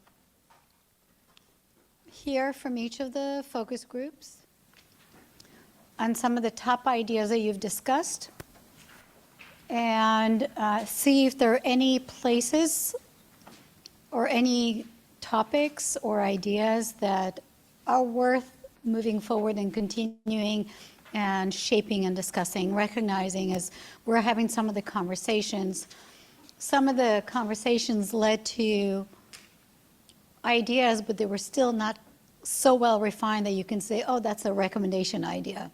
But there were enough that it gives you direction as a focus group as you meet in June to really start developing. So we just want to find those areas of what is it that you should be focusing on moving into the June meeting to start shaping a recommendation.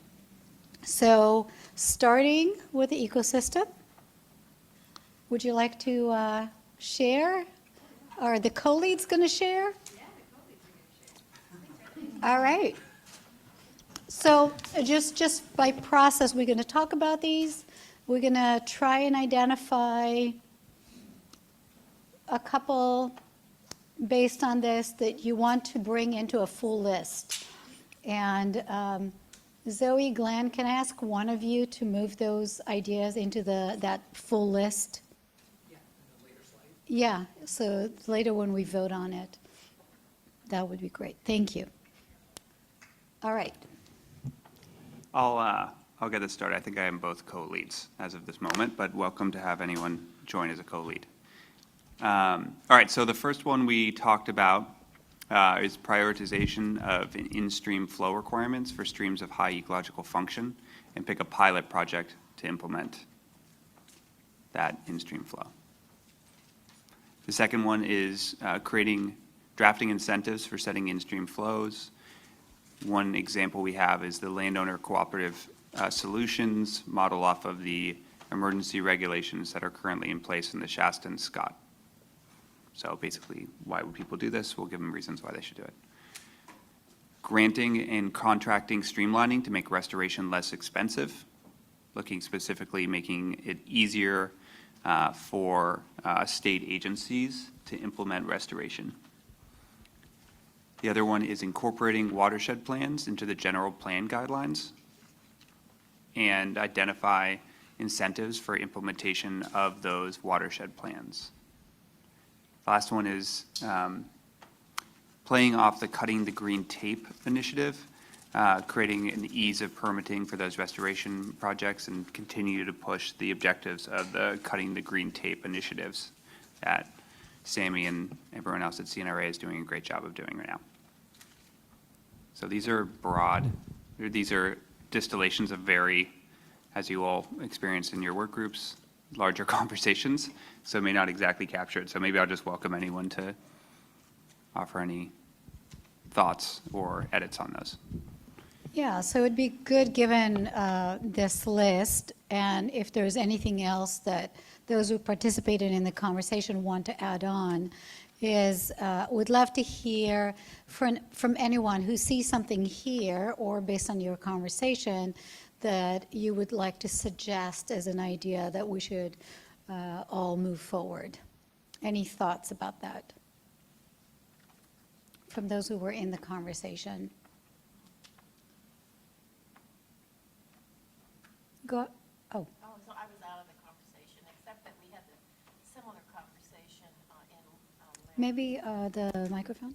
Yes, I like the idea of incorporating watershed plans in the general plan guidelines, plus incentives for the implementation. I live in a watershed, and I think that is, that kind of covers a lot of categories. It gets into infrastructure, natural infrastructure, it gets into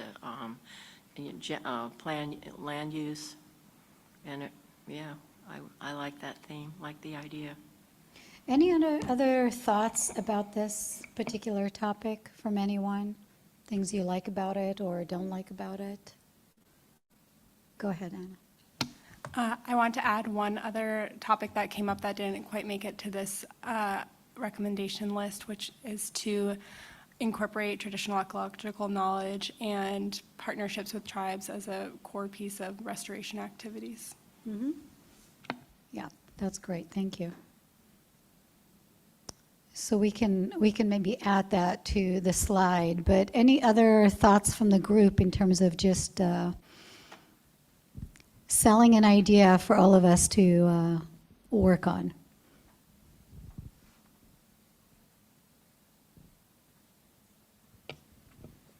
Just want to second Anna's point on that one. I think that it'd be really interesting to take a look at seeing how it'd be more easy to implement TEK type projects, traditional ecological knowledge type projects, and seeing if that's reflected, because I frankly don't know, in the cutting the green tape and ease of permitting conversation. So. It is in the fire space. Yeah, in the fire space. Yeah, that makes sense. Yeah. What was the comment? I'm sorry. Sorry, didn't use my mic. I was just saying it is in the fire space. There's kind of mechanisms for reducing barriers and streamlining when working directly with tribes. That's what you're speaking to, right? Yeah, so there's some kind of cool examples of that in terms of cultural burn. So maybe that's something to kind of learn from and adopt in this space. Great, yeah. Yeah, I'll just add that that component can also be really helpful for drought resilience as well, cultural burns to enhance the health of forests and make them more resilient to drought, and then improving the health of the entire watershed and making it more resilient to drought as well.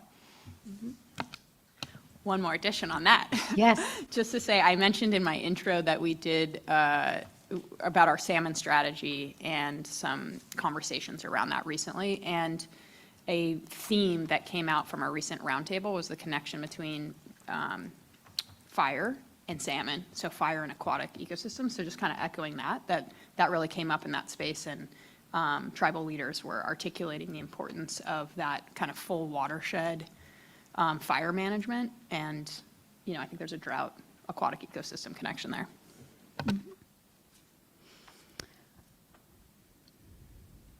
I have a question. Go ahead. That third one, granting and contracting streamlining, is that about like ease of permitting, or is it about grant funds?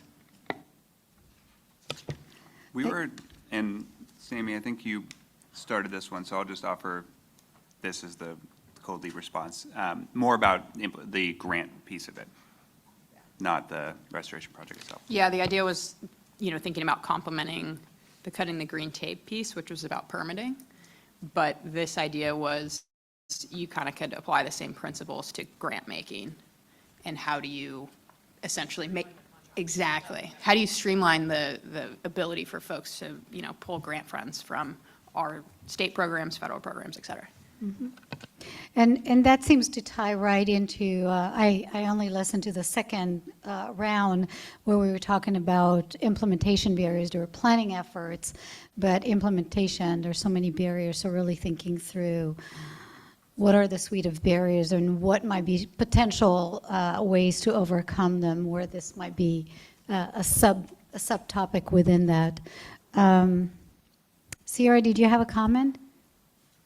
Yeah, on that granting and contracting streamlining issue, well, it's not exactly, but tangentially, one of the things we also talked about was the challenge for local, you know, nonprofits or even local agencies who receive grant funds to do a restoration project. They're then required to maintain it for sometimes decades, and that's like a laughable proposal in reality, and it doesn't really happen. So trying to figure out, that can be a barrier sometimes to even a willingness for an organization to apply for funds. If it's like, you know, they'll support the construction, but if there's going to be significant maintenance over a long period of time. So trying to figure out a way to, I'm not saying we don't maintain, but we find a way for there to be some sort of continued partnership with the state to maintain some of these projects where maintenance is going to be a potentially big cost. My suggestion was the Conservation Corps just does it for us, but, you know, open to discussion. Go ahead. Yeah, to add to that, I like that recommendation idea, and I think maybe even saying to make it less expensive and more accessible maybe, or something like that, but it has to do with like, yeah, improving flexibility of funding so that they can reach more communities.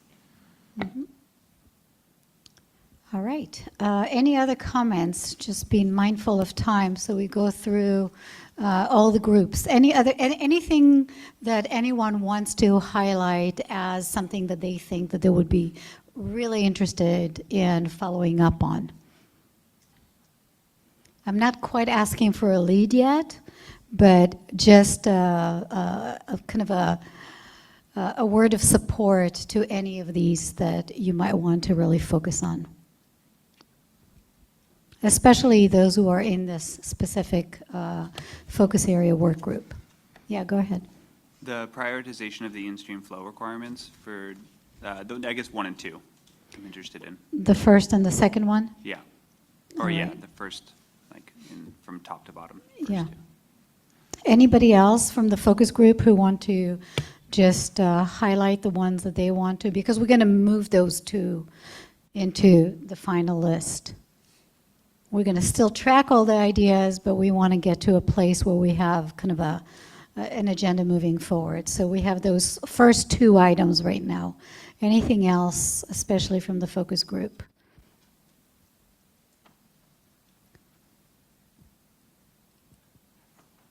Okay, just checking.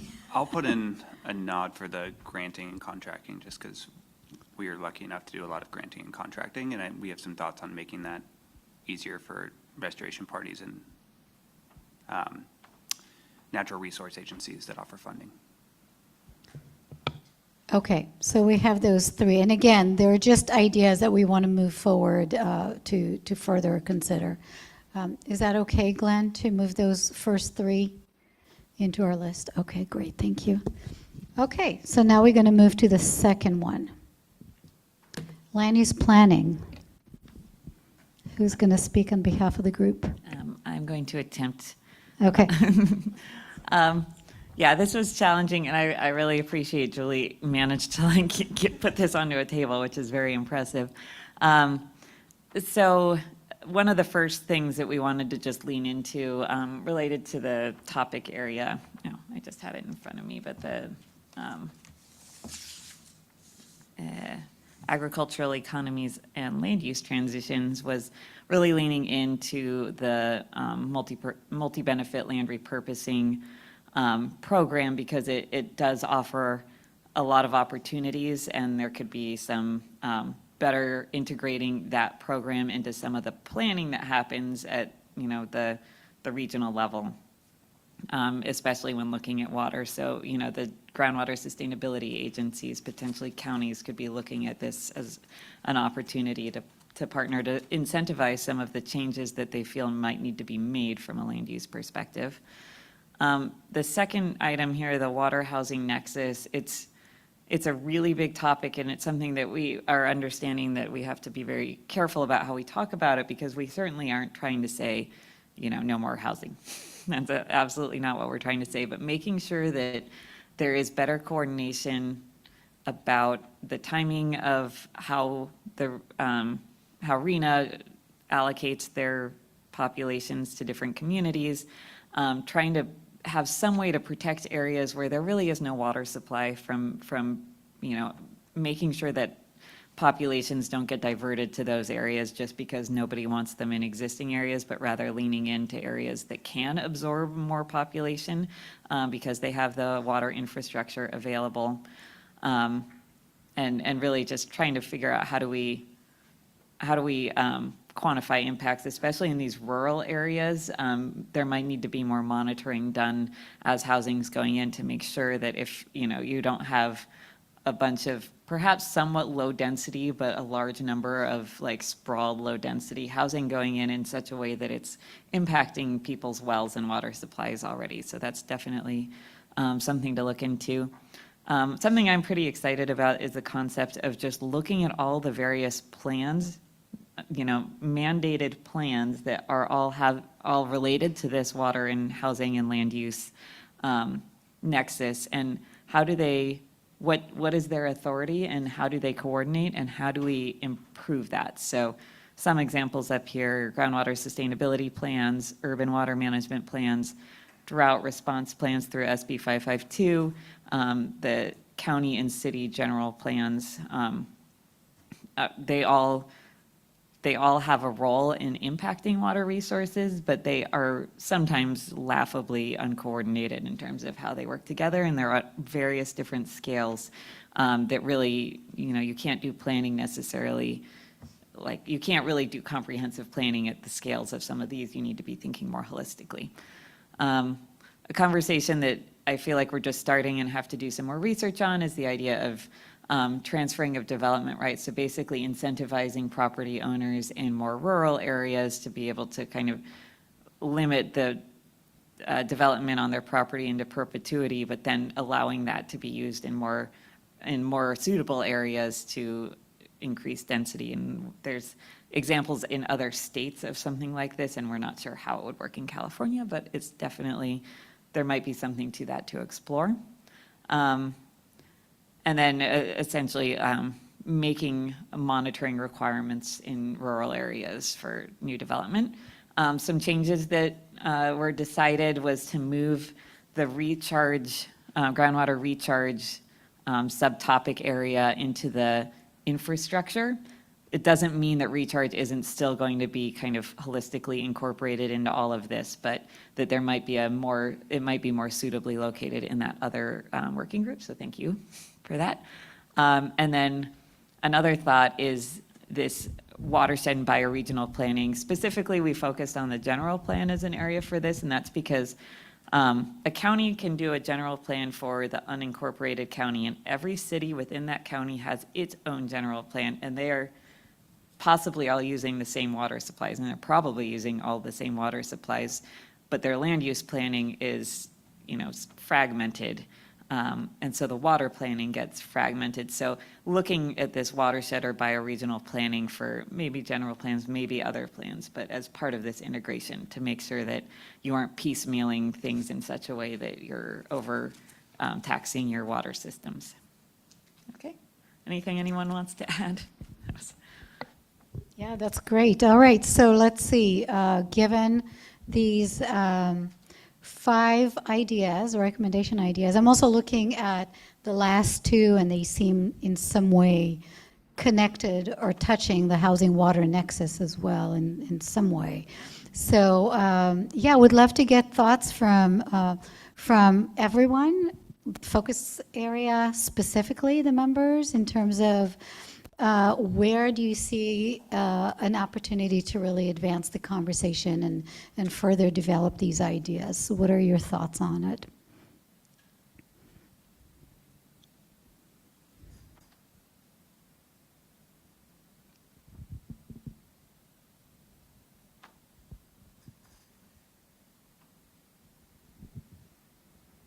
Go ahead, Suzanne.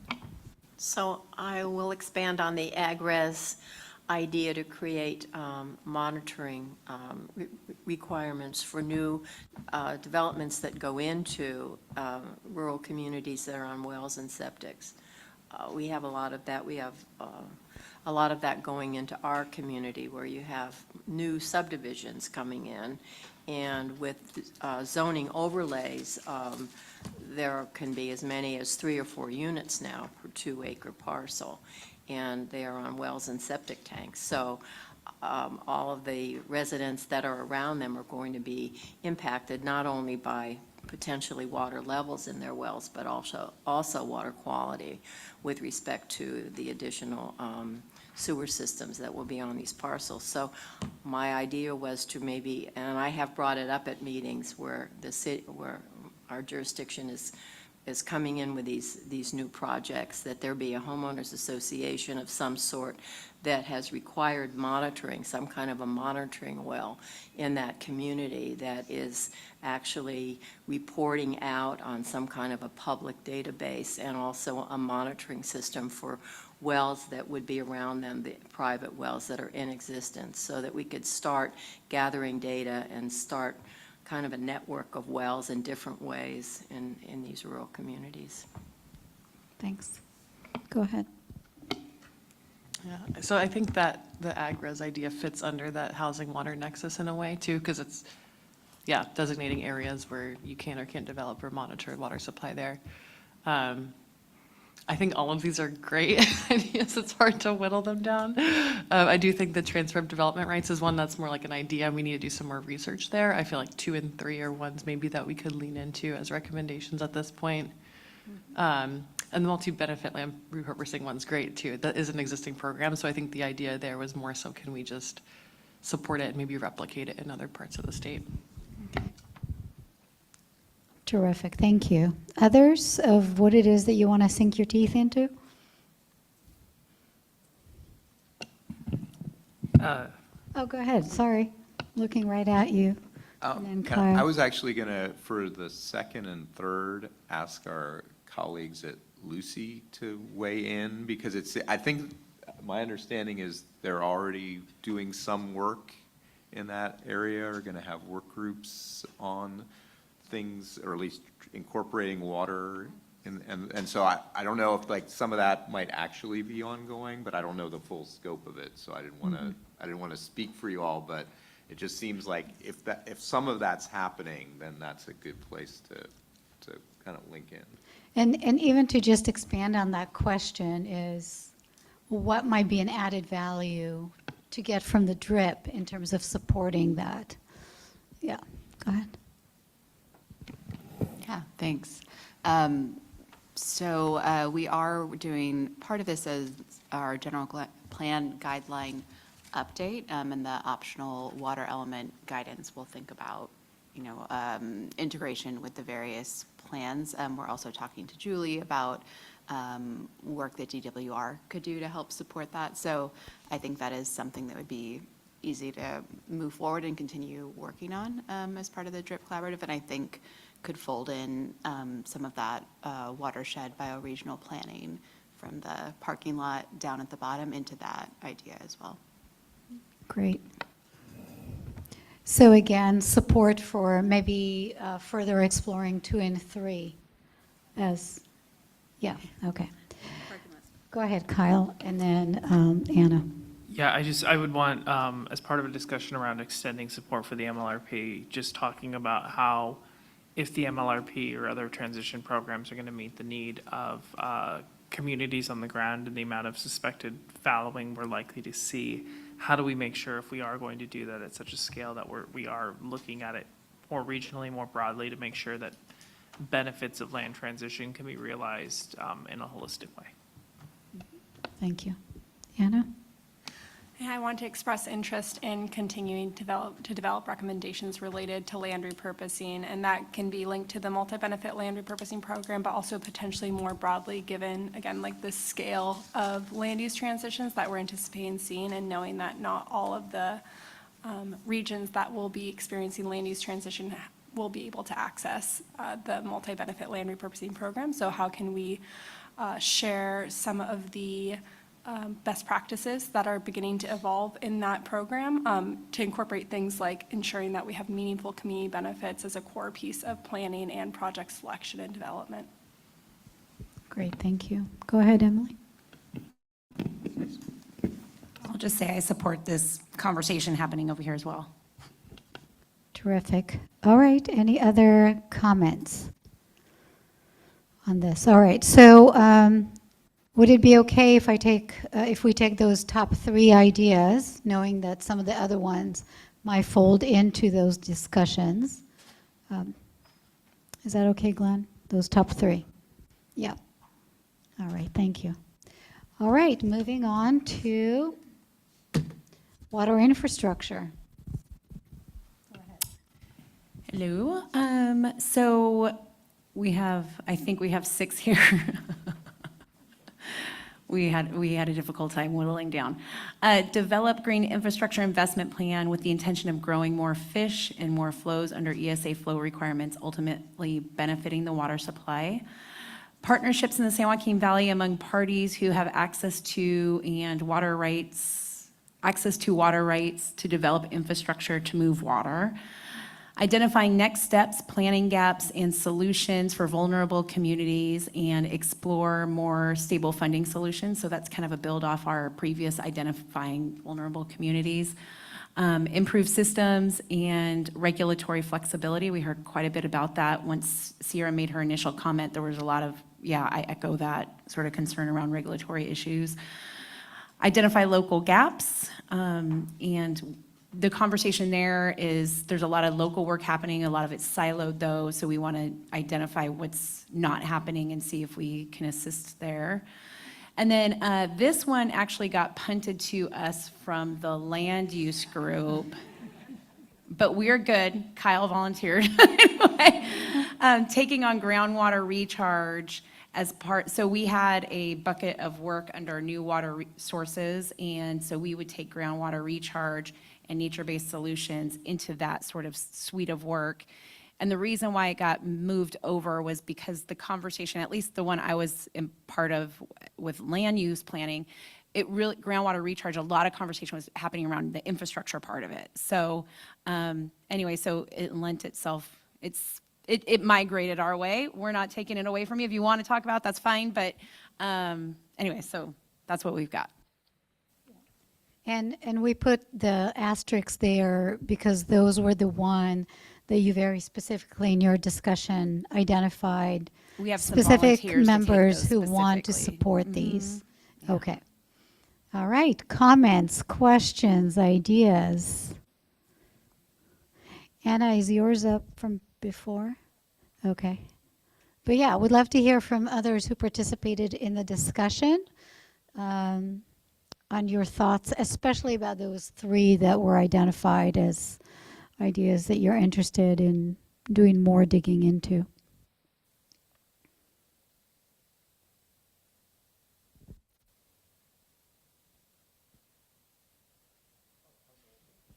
All right.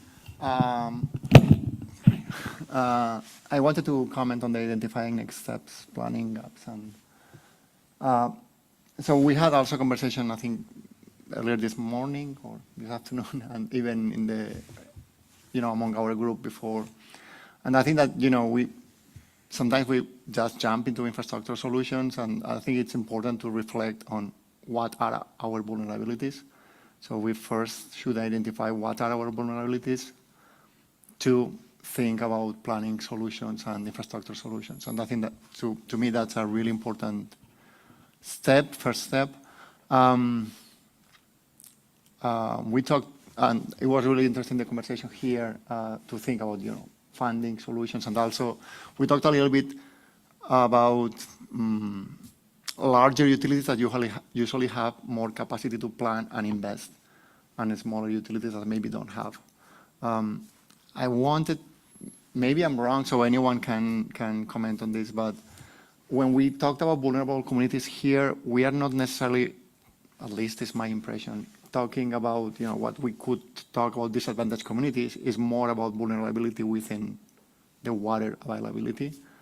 Some of them might be disadvantaged too, or some might be less, but it's that there are some places in the state that are more vulnerable given their water connections, infrastructure connections, or infrastructure availability. If I can just follow up on it, I'm curious, given that, for example, thinking about SB 552, where we have the counties working on their drought resilience plan and they're using DWR's vulnerability tool, some of the resources from the State Water Board, did you talk about how this particular idea is building on that, or how does it relate to it? Just thinking about that concept of added value and how you're, what the thinking was around that. From anyone, it wasn't just directed at you, but just in general, as you were talking about this, this idea, just wondering how does it build on what is currently being done in the space? Go ahead. So in our group, I don't think we talked about the county planning specifically, but we were talking about the SAFER vulnerability assessment a little bit and how that, right now, there's not really the data to incorporate infrastructure connections into that analysis, and so that would be a gap. Okay. Thank you. Any other thoughts about that or ideas or? Go ahead, Si. Oops. I just wanted to make a comment about the county drought task forces, and that seems to be a current gap, being that there haven't been any, and there's a lot of counties that are still in the process of setting that up. And specifically regarding domestic wells and small water systems. So basically from 1 to 14 connections.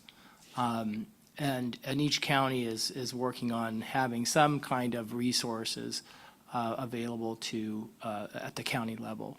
So that's kind of my wheelhouse, because Rural Community Assistance Corporation is kind of in the name, and so that's my audience. That's who comes to my workshops, and I've had several people reach out to me from my own county and some others as well, for potential resources. So it's just kind of low-hanging fruit, I think. All right, thank you. Other comments? Go ahead. So just to build on that comment, I think in talking about vulnerable rural communities, you really have to consider that so many of the residents are aging in place in their homes. A lot of the residents built back in the 70s and 80s that are, aging in the home. So vulnerability based on age, not just on jobs or on language barriers. There's a lot of issues that I see, we're staying in our home and we're getting up there, managing it all. So I think that has to be a consideration on fixed incomes too. A lot of people are on fixed incomes. Thanks. Yeah. I just, my mother is aging in place in Tucson, and that's a conversation that we're having, not just for her in Tucson, but in my own community where I live in Mendocino County. So I think there's a real opportunity to include that concept in any kind of planning. Mm-hmm. So appreciate the discussion and the importance of addressing this. Want to look at some of the other one that you have asterisks to just make sure that we're all understanding what it is, especially the improved systems and regulatory flexibility. Does anybody from the group want to speak to that? Just build it up a little bit? What was the intention? Well, I think it started originally as an intention of improving infrastructure systems to create more flexibility within the system, because we're dealing with obviously climate whiplash and things like that, and I feel like sometimes we can't move fast enough to manage water. So I think that was probably part of the initial concept, but today Sierra and a couple others who are not all here right now, we're talking about the lag in the regulatory process that is prohibiting some pretty basic things happening that should be not that difficult. I don't know, Sierra, if you feel free to jump in. I know you're not in that group, but we're adding you on, so. Yeah, That was established this morning, yes. That was exactly the point, is that there are barriers that exist that are essentially paperwork barriers, not physical barriers, that should be easier to solve. Okay. So that's just coupling both the physical and the regulatory barriers. All right. Okay. So, and given that and does anyone want to speak to the groundwater recharge as a new water source, nature-based solutions? I think that's just amplifying our desire to consider more green infrastructure projects, and then also focusing on groundwater recharge, not only for the need, but the infrastructure challenges around that as well. Okay. I think that's. All right, so we'll move those three with the asterisks where there were volunteers who really wanted to work on these and support the discussion to create our list. And before we move forward, I don't know if we will have any public comments, but would love to hear, especially from those who joined the conversations. without pointing at you, but if you want to share a little bit about what you shared or your perspective on some of the ideas that were discussed, we'd love to hear from you. Anything to add? Okay, all right, thank you. All right, anybody online? No, okay. All right, well, let's look at our list. And I'm just checking with the team. Is there anything that you want to bring up before we kind of walk through this? Any thoughts? No? Wait, you need a microphone, which you have right there. Yeah. The number one on the water infrastructure that was proposed or brainstormed, that there's a lot of things that maybe we could offer some inform session on what is going on, because there's a lot of things going on in that space that would, so that could be oriented on, like building on it instead of trying to, I don't know, redo what we're working on. Yeah, and that reminds me, if you remember the framework that we've kind of talked through last year around inform, complement, and lead, that as the work groups are coming back together, maybe there's an opportunity to look back at these ideas with that framing in mind. Are these topics that the DRIP Collaborative and others should be informed about, because there's work being done in that space? Are there programs or ideas that are already ongoing that we can amplify and complement? And is there anything that is completely new? If you remember that framing around, do we need to learn more about it? Are there things happening that we can add to it? And are there complete gaps where there's nothing that has been done that we want to add to? So that might be a way to kind of really understand those topics in terms of, if there is a lot already happening, we should understand and really think about where is the added value that we're bringing, engaging on it. So I think that's an important thing to come back to. Yeah, thanks. Go ahead, Anthony. No, I just want to acknowledge the two groups and the collaborative effort in the discussion, and it may not have been captured wholly as what you might represent the sentences here. And there's more than just the three here, so we look forward to kind of developing them with you and through this year, maybe even next year if some don't make it through this year. They were all pretty good ideas. Again, they're at the idea stage. For the water infrastructure, we're a little bit further behind the other two work groups in development, but I think we've got a really good start and a roadmap to a lot of good recommendations, so thank you. Right, so we now have 9 ideas, and that's just a subset of all the other ideas that came up in conversations. And if you remember last year, just for perspective and a bit of a reality check, we worked on 6 out of 7 recommendations. We worked on 7, but I shouldn't discount Landed that. on 6. We voted. We worked on 7 recommendations. We approved 6.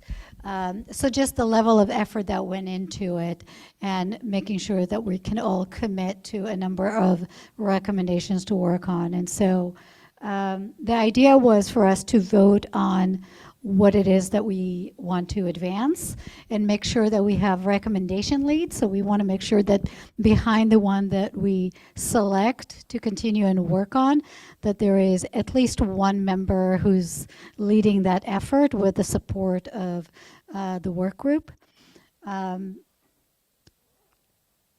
So one way to do it is for us to just all vote on the 9 and identify the 5 to 7 that everybody should be working on, because you all agree these are important ideas. Another is for each group to go back and look at their 3 and figure out what they have capacity and interest. But ultimately, we want to look at the criteria around, does the recommendation idea address the problem statement, provide added value? Is it relevant? Does it align with the work of the collaborative? And as I just mentioned, the capacity issue is particularly important. So I think we should go through that voting exercise, if that's okay with everybody, and see how everybody feels about it.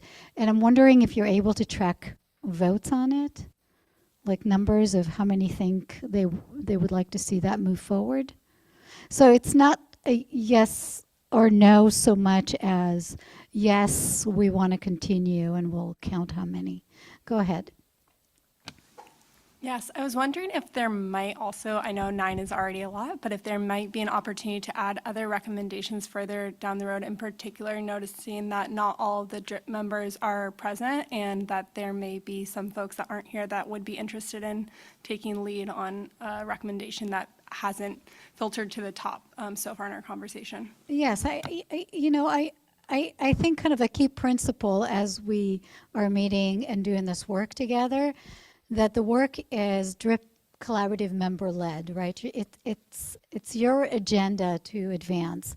And so yes, if you meet in your work group and there is an interest to move something, to work on something that we did not fully discuss here, I think it's appropriate to bring it back to the collaborative at the next meeting and continue the discussion around it. What we really wanted to make sure that we leave to get together today with an agenda, with clear charge, with ideas that generally everybody is supportive of, is what we're looking for. Go ahead. Okay. So just last year, we did start with 8, and then we combined 2, and then we deferred 1. So That's true. I guess I'm just wondering, is there like a number we're trying to get to? Because if someone wants to develop each of these, I'd be supportive of it. But if we're trying to whittle down, then I can like vote to prioritize, if that makes sense. Yes, I think the most important thing is that there is someone who's willing to support these. So So I guess the nature of the Maybe vote, that are we would be trying a to get good- someone to volunteer for each, or, because otherwise it's like, it's just unclear what we're voting on. we're doing 2 things. One is to get a general support for the ideas that we want to work on. And 2, we want to make sure that there is a lead who's willing to support the development of these. And I'll share with you just kind of a little bit about the next steps and the template. But, you know, somebody, as you remember from last year, somebody needs to work on those templates to kind of create the recommendations out of this. So the first question is, does everybody agree that these are generally good ideas?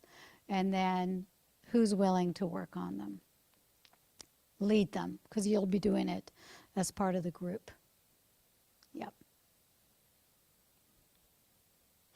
So when you're looking at this, maybe I'll just start with that. Do you see any recommendations that you would like to lead? Maybe we can start with that. Do we have leads for these recommendations? Go ahead, Kyle. Yeah, I think Carolina and I said we'd lead the first one in water infrastructure. We'd co-lead that together. And not to put Emily on the spot, but I'd love to co-lead Recharge with you. I was going to volunteer, so that's perfect, Kyle. All right, thanks.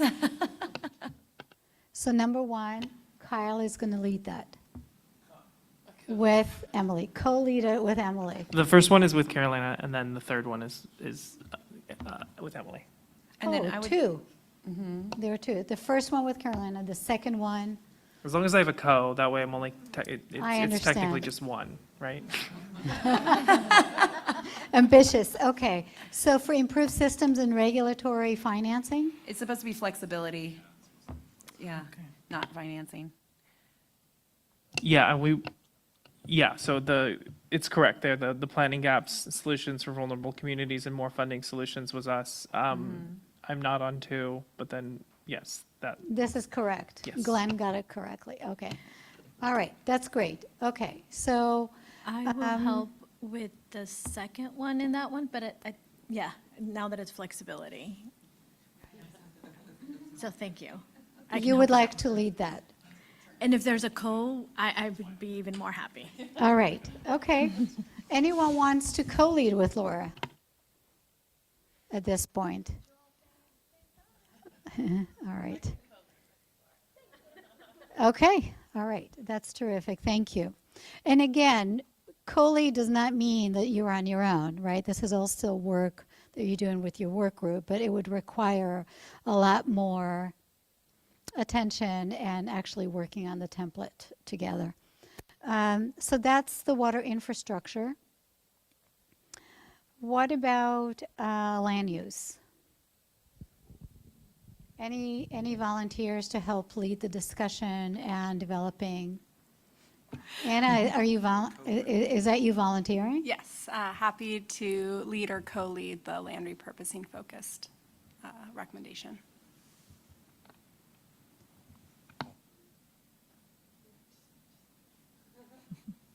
All right. Reggie, what are you volunteering for? I see you have your. Everybody's checking to make sure they don't have the tent. Vestigial. I will, I think there's enough interaction between 1 and 2 in ecosystem that they could probably be combined. And I'll volunteer to lead that. Would love a co-lead, but happy to volunteer to lead that. So the first one you're volunteering to lead, and you're looking for someone to support the second one? No. On the second one, the 1 You and think 2, I they're think gonna can be combine? combined. But I think we should have that Okay. discussion with the group. All right, sounds good. Okay, so you're going to bring that back to the group Yeah. and discuss for 1 and 2 to combine. All right. The granting and contracting streamlining, it's a lot of INGs. Anybody's interested in supporting that discussion, that recommendation? Oh, yes, I will, yeah. Yes, definitely. Yeah, who do you think? We should leave it out for now? Are you, sorry, were you talking about grant? I'm talking about the third one, an ecosystem. Is that something that needs to? I'm interested in that. I would love a co-lead. Sammy, I'm looking at you, but it's not necessary. Would you like to make a case for someone to co-lead with you, why it's so important? The case I will make is that if we can make it cheaper to implement restoration projects, we're going to have more restoration projects in California and therefore more water supply reliability. All right. Anyone wants to help Reggie bring that recommendation forward? I have a question as a new member. What does this co-leading entail? Just going to move these forward. All right, so especially for the new members, but also a reminder to everyone, is the way that we developed the recommendation last year is we had a template. Last year, there were Part 0, if you remember, Part 1 and Part 2. We combined them. We updated the template in terms of what topics need to be explored in order to build out a recommendation. And so the role of the lead is to really make sure that through discussion, identification of SMEs, any kind of research that you need to do, that you're able to put this template together as a way to really develop a recommendation. So the pieces that the template has is that general description of the recommendation. What are the desired outcomes, particularly important? How does this recommendation align with other initiatives, other related efforts? The third one around implementation consideration, starting to think about who might be implementing. Remember, the DRIP Collaborative is not an implementing task force. So who might be poised to support and advance the recommendation, the timing, what needs to happen in order to implement the recommendation, how do we know we're successful, so some evaluative components to it. What might be some challenges that need to be considered, and funding consideration. If you remember last time, we asked you to like really think through the cost. This time, it's more of a general funding consideration. And the fourth component is what we talked about this morning that still needs to be updated, but the idea of considering those cross-cutting themes. How do they show up in the recommendation? So the lead would be essentially in charge of kind of putting that template together with the support of the work group members. Okay, that was super helpful. I can co-lead with you, Reggie. There you go. Granting. Thank you. Thank you very much. All right. So Natalie and I were just discussing that we could together co-lead 2 and 3 under land use. The housing water Yeah. nexus. And the assessing And- how the plans interact and. That's terrific. All right. That's great. Okay, well, we don't need to whittle down anything at this point. Go ahead, Anna. For process, will the work groups be reconvening to discuss the recommendation templates, or should we be spinning off into like different combinations of folks to process? Sorry if I'm jumping ahead. Well, that's the next step, right? So here's the nice QR code to help you to help us schedule the June meeting. But I think we're going to start as we did last time, where last year, where the focus areas, the work group were the one meeting, and within each meeting, you covered the various recommendations under that focus area. So we'll do that. So what the lead will do with support of your point of contact is to start working on that description and bring that to the focus group and have conversations and discussions about that and solicit feedback and support. So the next step would be for all the leads. We'll hear from from DWR staff in terms of just moving things forward. If there is a need to bring in any kind of subject matter experts to share information with the focus groups, then we'll plan for that. So that would be the next step. So if you haven't put your availability for the June meeting, then use the QR code and do so. The land use planning work group has already been scheduled for June 9th. No, not good. We'll follow up. And let's see. Meeting summary will be available in the next week or two. We'll try and get it out really fast so you can get all the comments and discussion points that we had today, so you can incorporate that into the recommendation development. So we'll do that. We'll provide the summary. Well, I know it by heart. Let's see. Meeting summary, schedule the meetings, work with you, and hopefully bring a draft template to the July meeting so we can have more of a discussion about developing those recommendations. Any questions?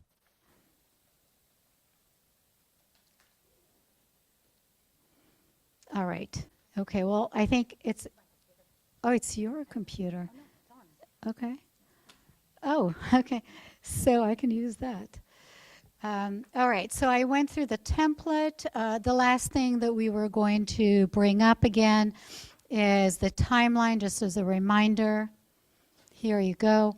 So, yeah, so we have it's a relatively short window between now and July 18th to bring some draft language for conversation. And again, just a reminder that even though we have this timeline with the idea of voting on these at the October meeting, we recognize that these are weighty topics and it's going to require quite a bit of work. And so if we don't get to that point in October, we'll work through it as we need to.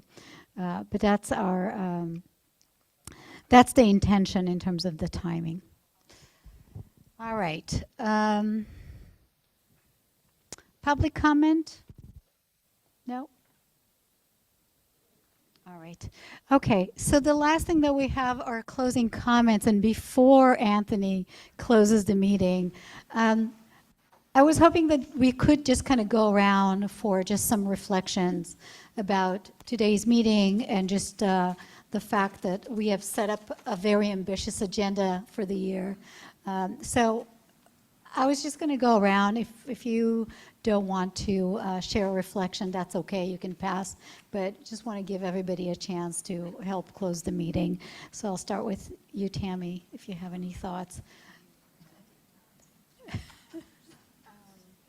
I can come. The first gets to be last too. Yeah, I was going to vote for that, first being last, so I'll pass it over to Laura. I think I need some time to reflect on my reflections. Sounds good. Okay. I mentioned this in an earlier session with Anthony, that my reflection is that some of the challenges a few of us are bringing up, somebody already has either been working on it or has an idea of a project. So I feel like it's learning about all of these solutions that are already out there, but they're not being communicated or expanded, or, the message amplified of those potential solutions that could be helpful in other areas. So there was a lot that I took today that I'm like, oh, that is an idea and that is an idea for some of the challenges that I'm facing, or that those that I know are facing.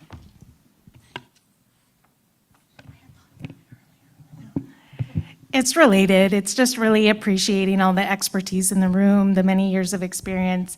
I think also just the challenges can seem very big and overwhelming, but I do think that everybody trying to break the issues down to something that's manageable at the agency level, but also at the regional level, I think is just provides a lot of hope that we can achieve solutions.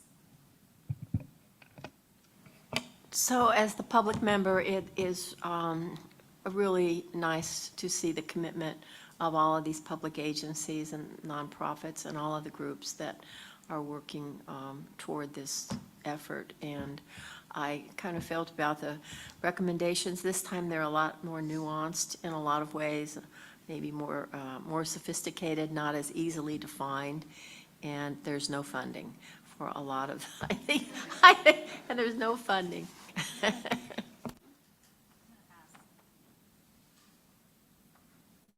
I just appreciate the rich discussion in the room and, like somebody said, the expertise that's here. And together we're cobbling it all into something tangible. Yeah, I feel really optimistic about the role that DRIP can play in helping California grapple with some of these really big challenges in a way that I haven't felt over the last couple of years. Like, I think that we've really coalesced into an effective body that can make some really meaningful recommendations and hopefully inform beneficial change. Thank you. Thanks for including me in my first DRIP Collaborative meeting. It was a great day, and I am likewise feeling really optimistic about what we can accomplish. I'll also share my thanks as a new person. I think it's really heartening to see the different sectors represented here and the different, geographies and types of communities and across our huge state. And if you think about just how big our state is, and that can feel challenging, but I think the ability to kind of structure this and start to talk through issues is helps us see those connections between each other and learning from each other. So I found it really heartening to see that folks can bring together their different experiences. And I think also for me, it's always helpful to listen to people who are closer to the issues than I am, where I'm working on a statewide level. And you all have such rich expertise in your areas that you work in. So just enjoy learning from you. I think a lot of the same thoughts. Very much appreciate the attendance, the diversity of perspectives, the engagement, the expertise, and I think there's huge opportunity for learning and for solutions this year. Thank you.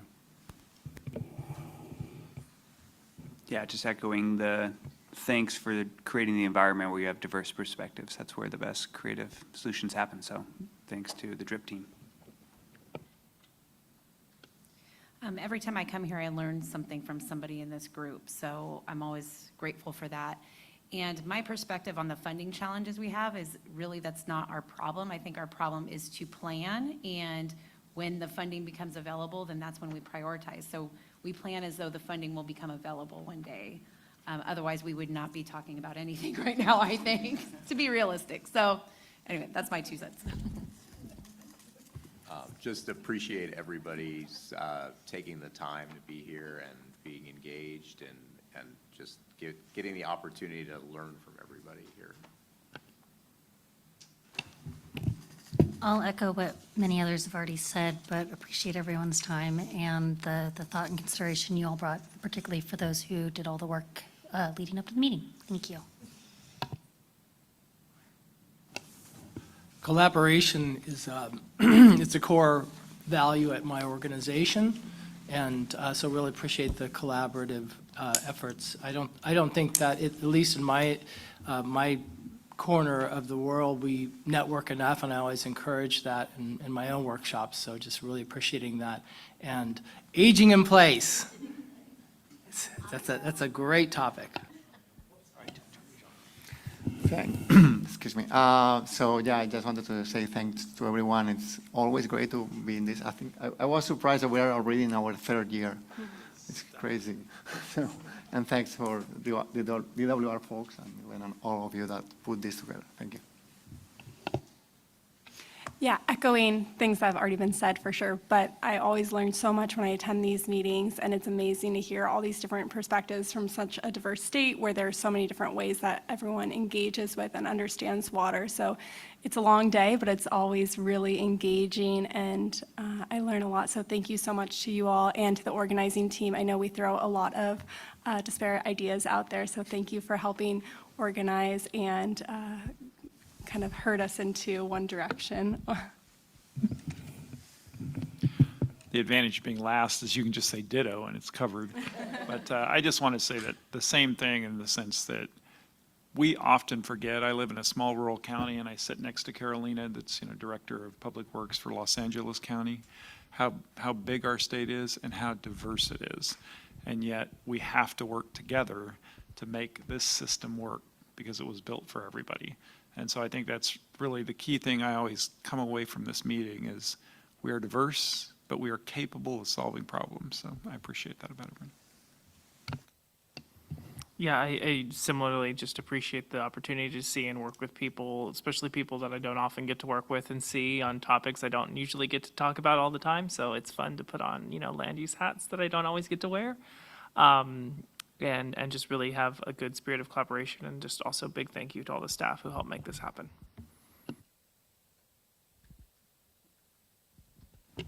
Ditto. Just kidding, just kidding. I guess what I would say is I do really agree with what a lot of folks say here today. Grateful, so very grateful for the DWR team who does this work and puts so much time into it, because it does bring a group of people together that would probably not normally be together. And then also hearing that we're going to bring some of the experts in land use and housing into this conversation. I'm just really excited about that. So thank you. Well, the closing comments. I will reiterate our thankfulness for all of you to join, not just the collaborative, but to be here committed for these long days that are full agenda packed, right? I do want to recognize what Brent mentioned and Emily mentioned. We are a diverse state, but we're a capable state. We are now the 4th largest economy in the world. It's just how we allocate it.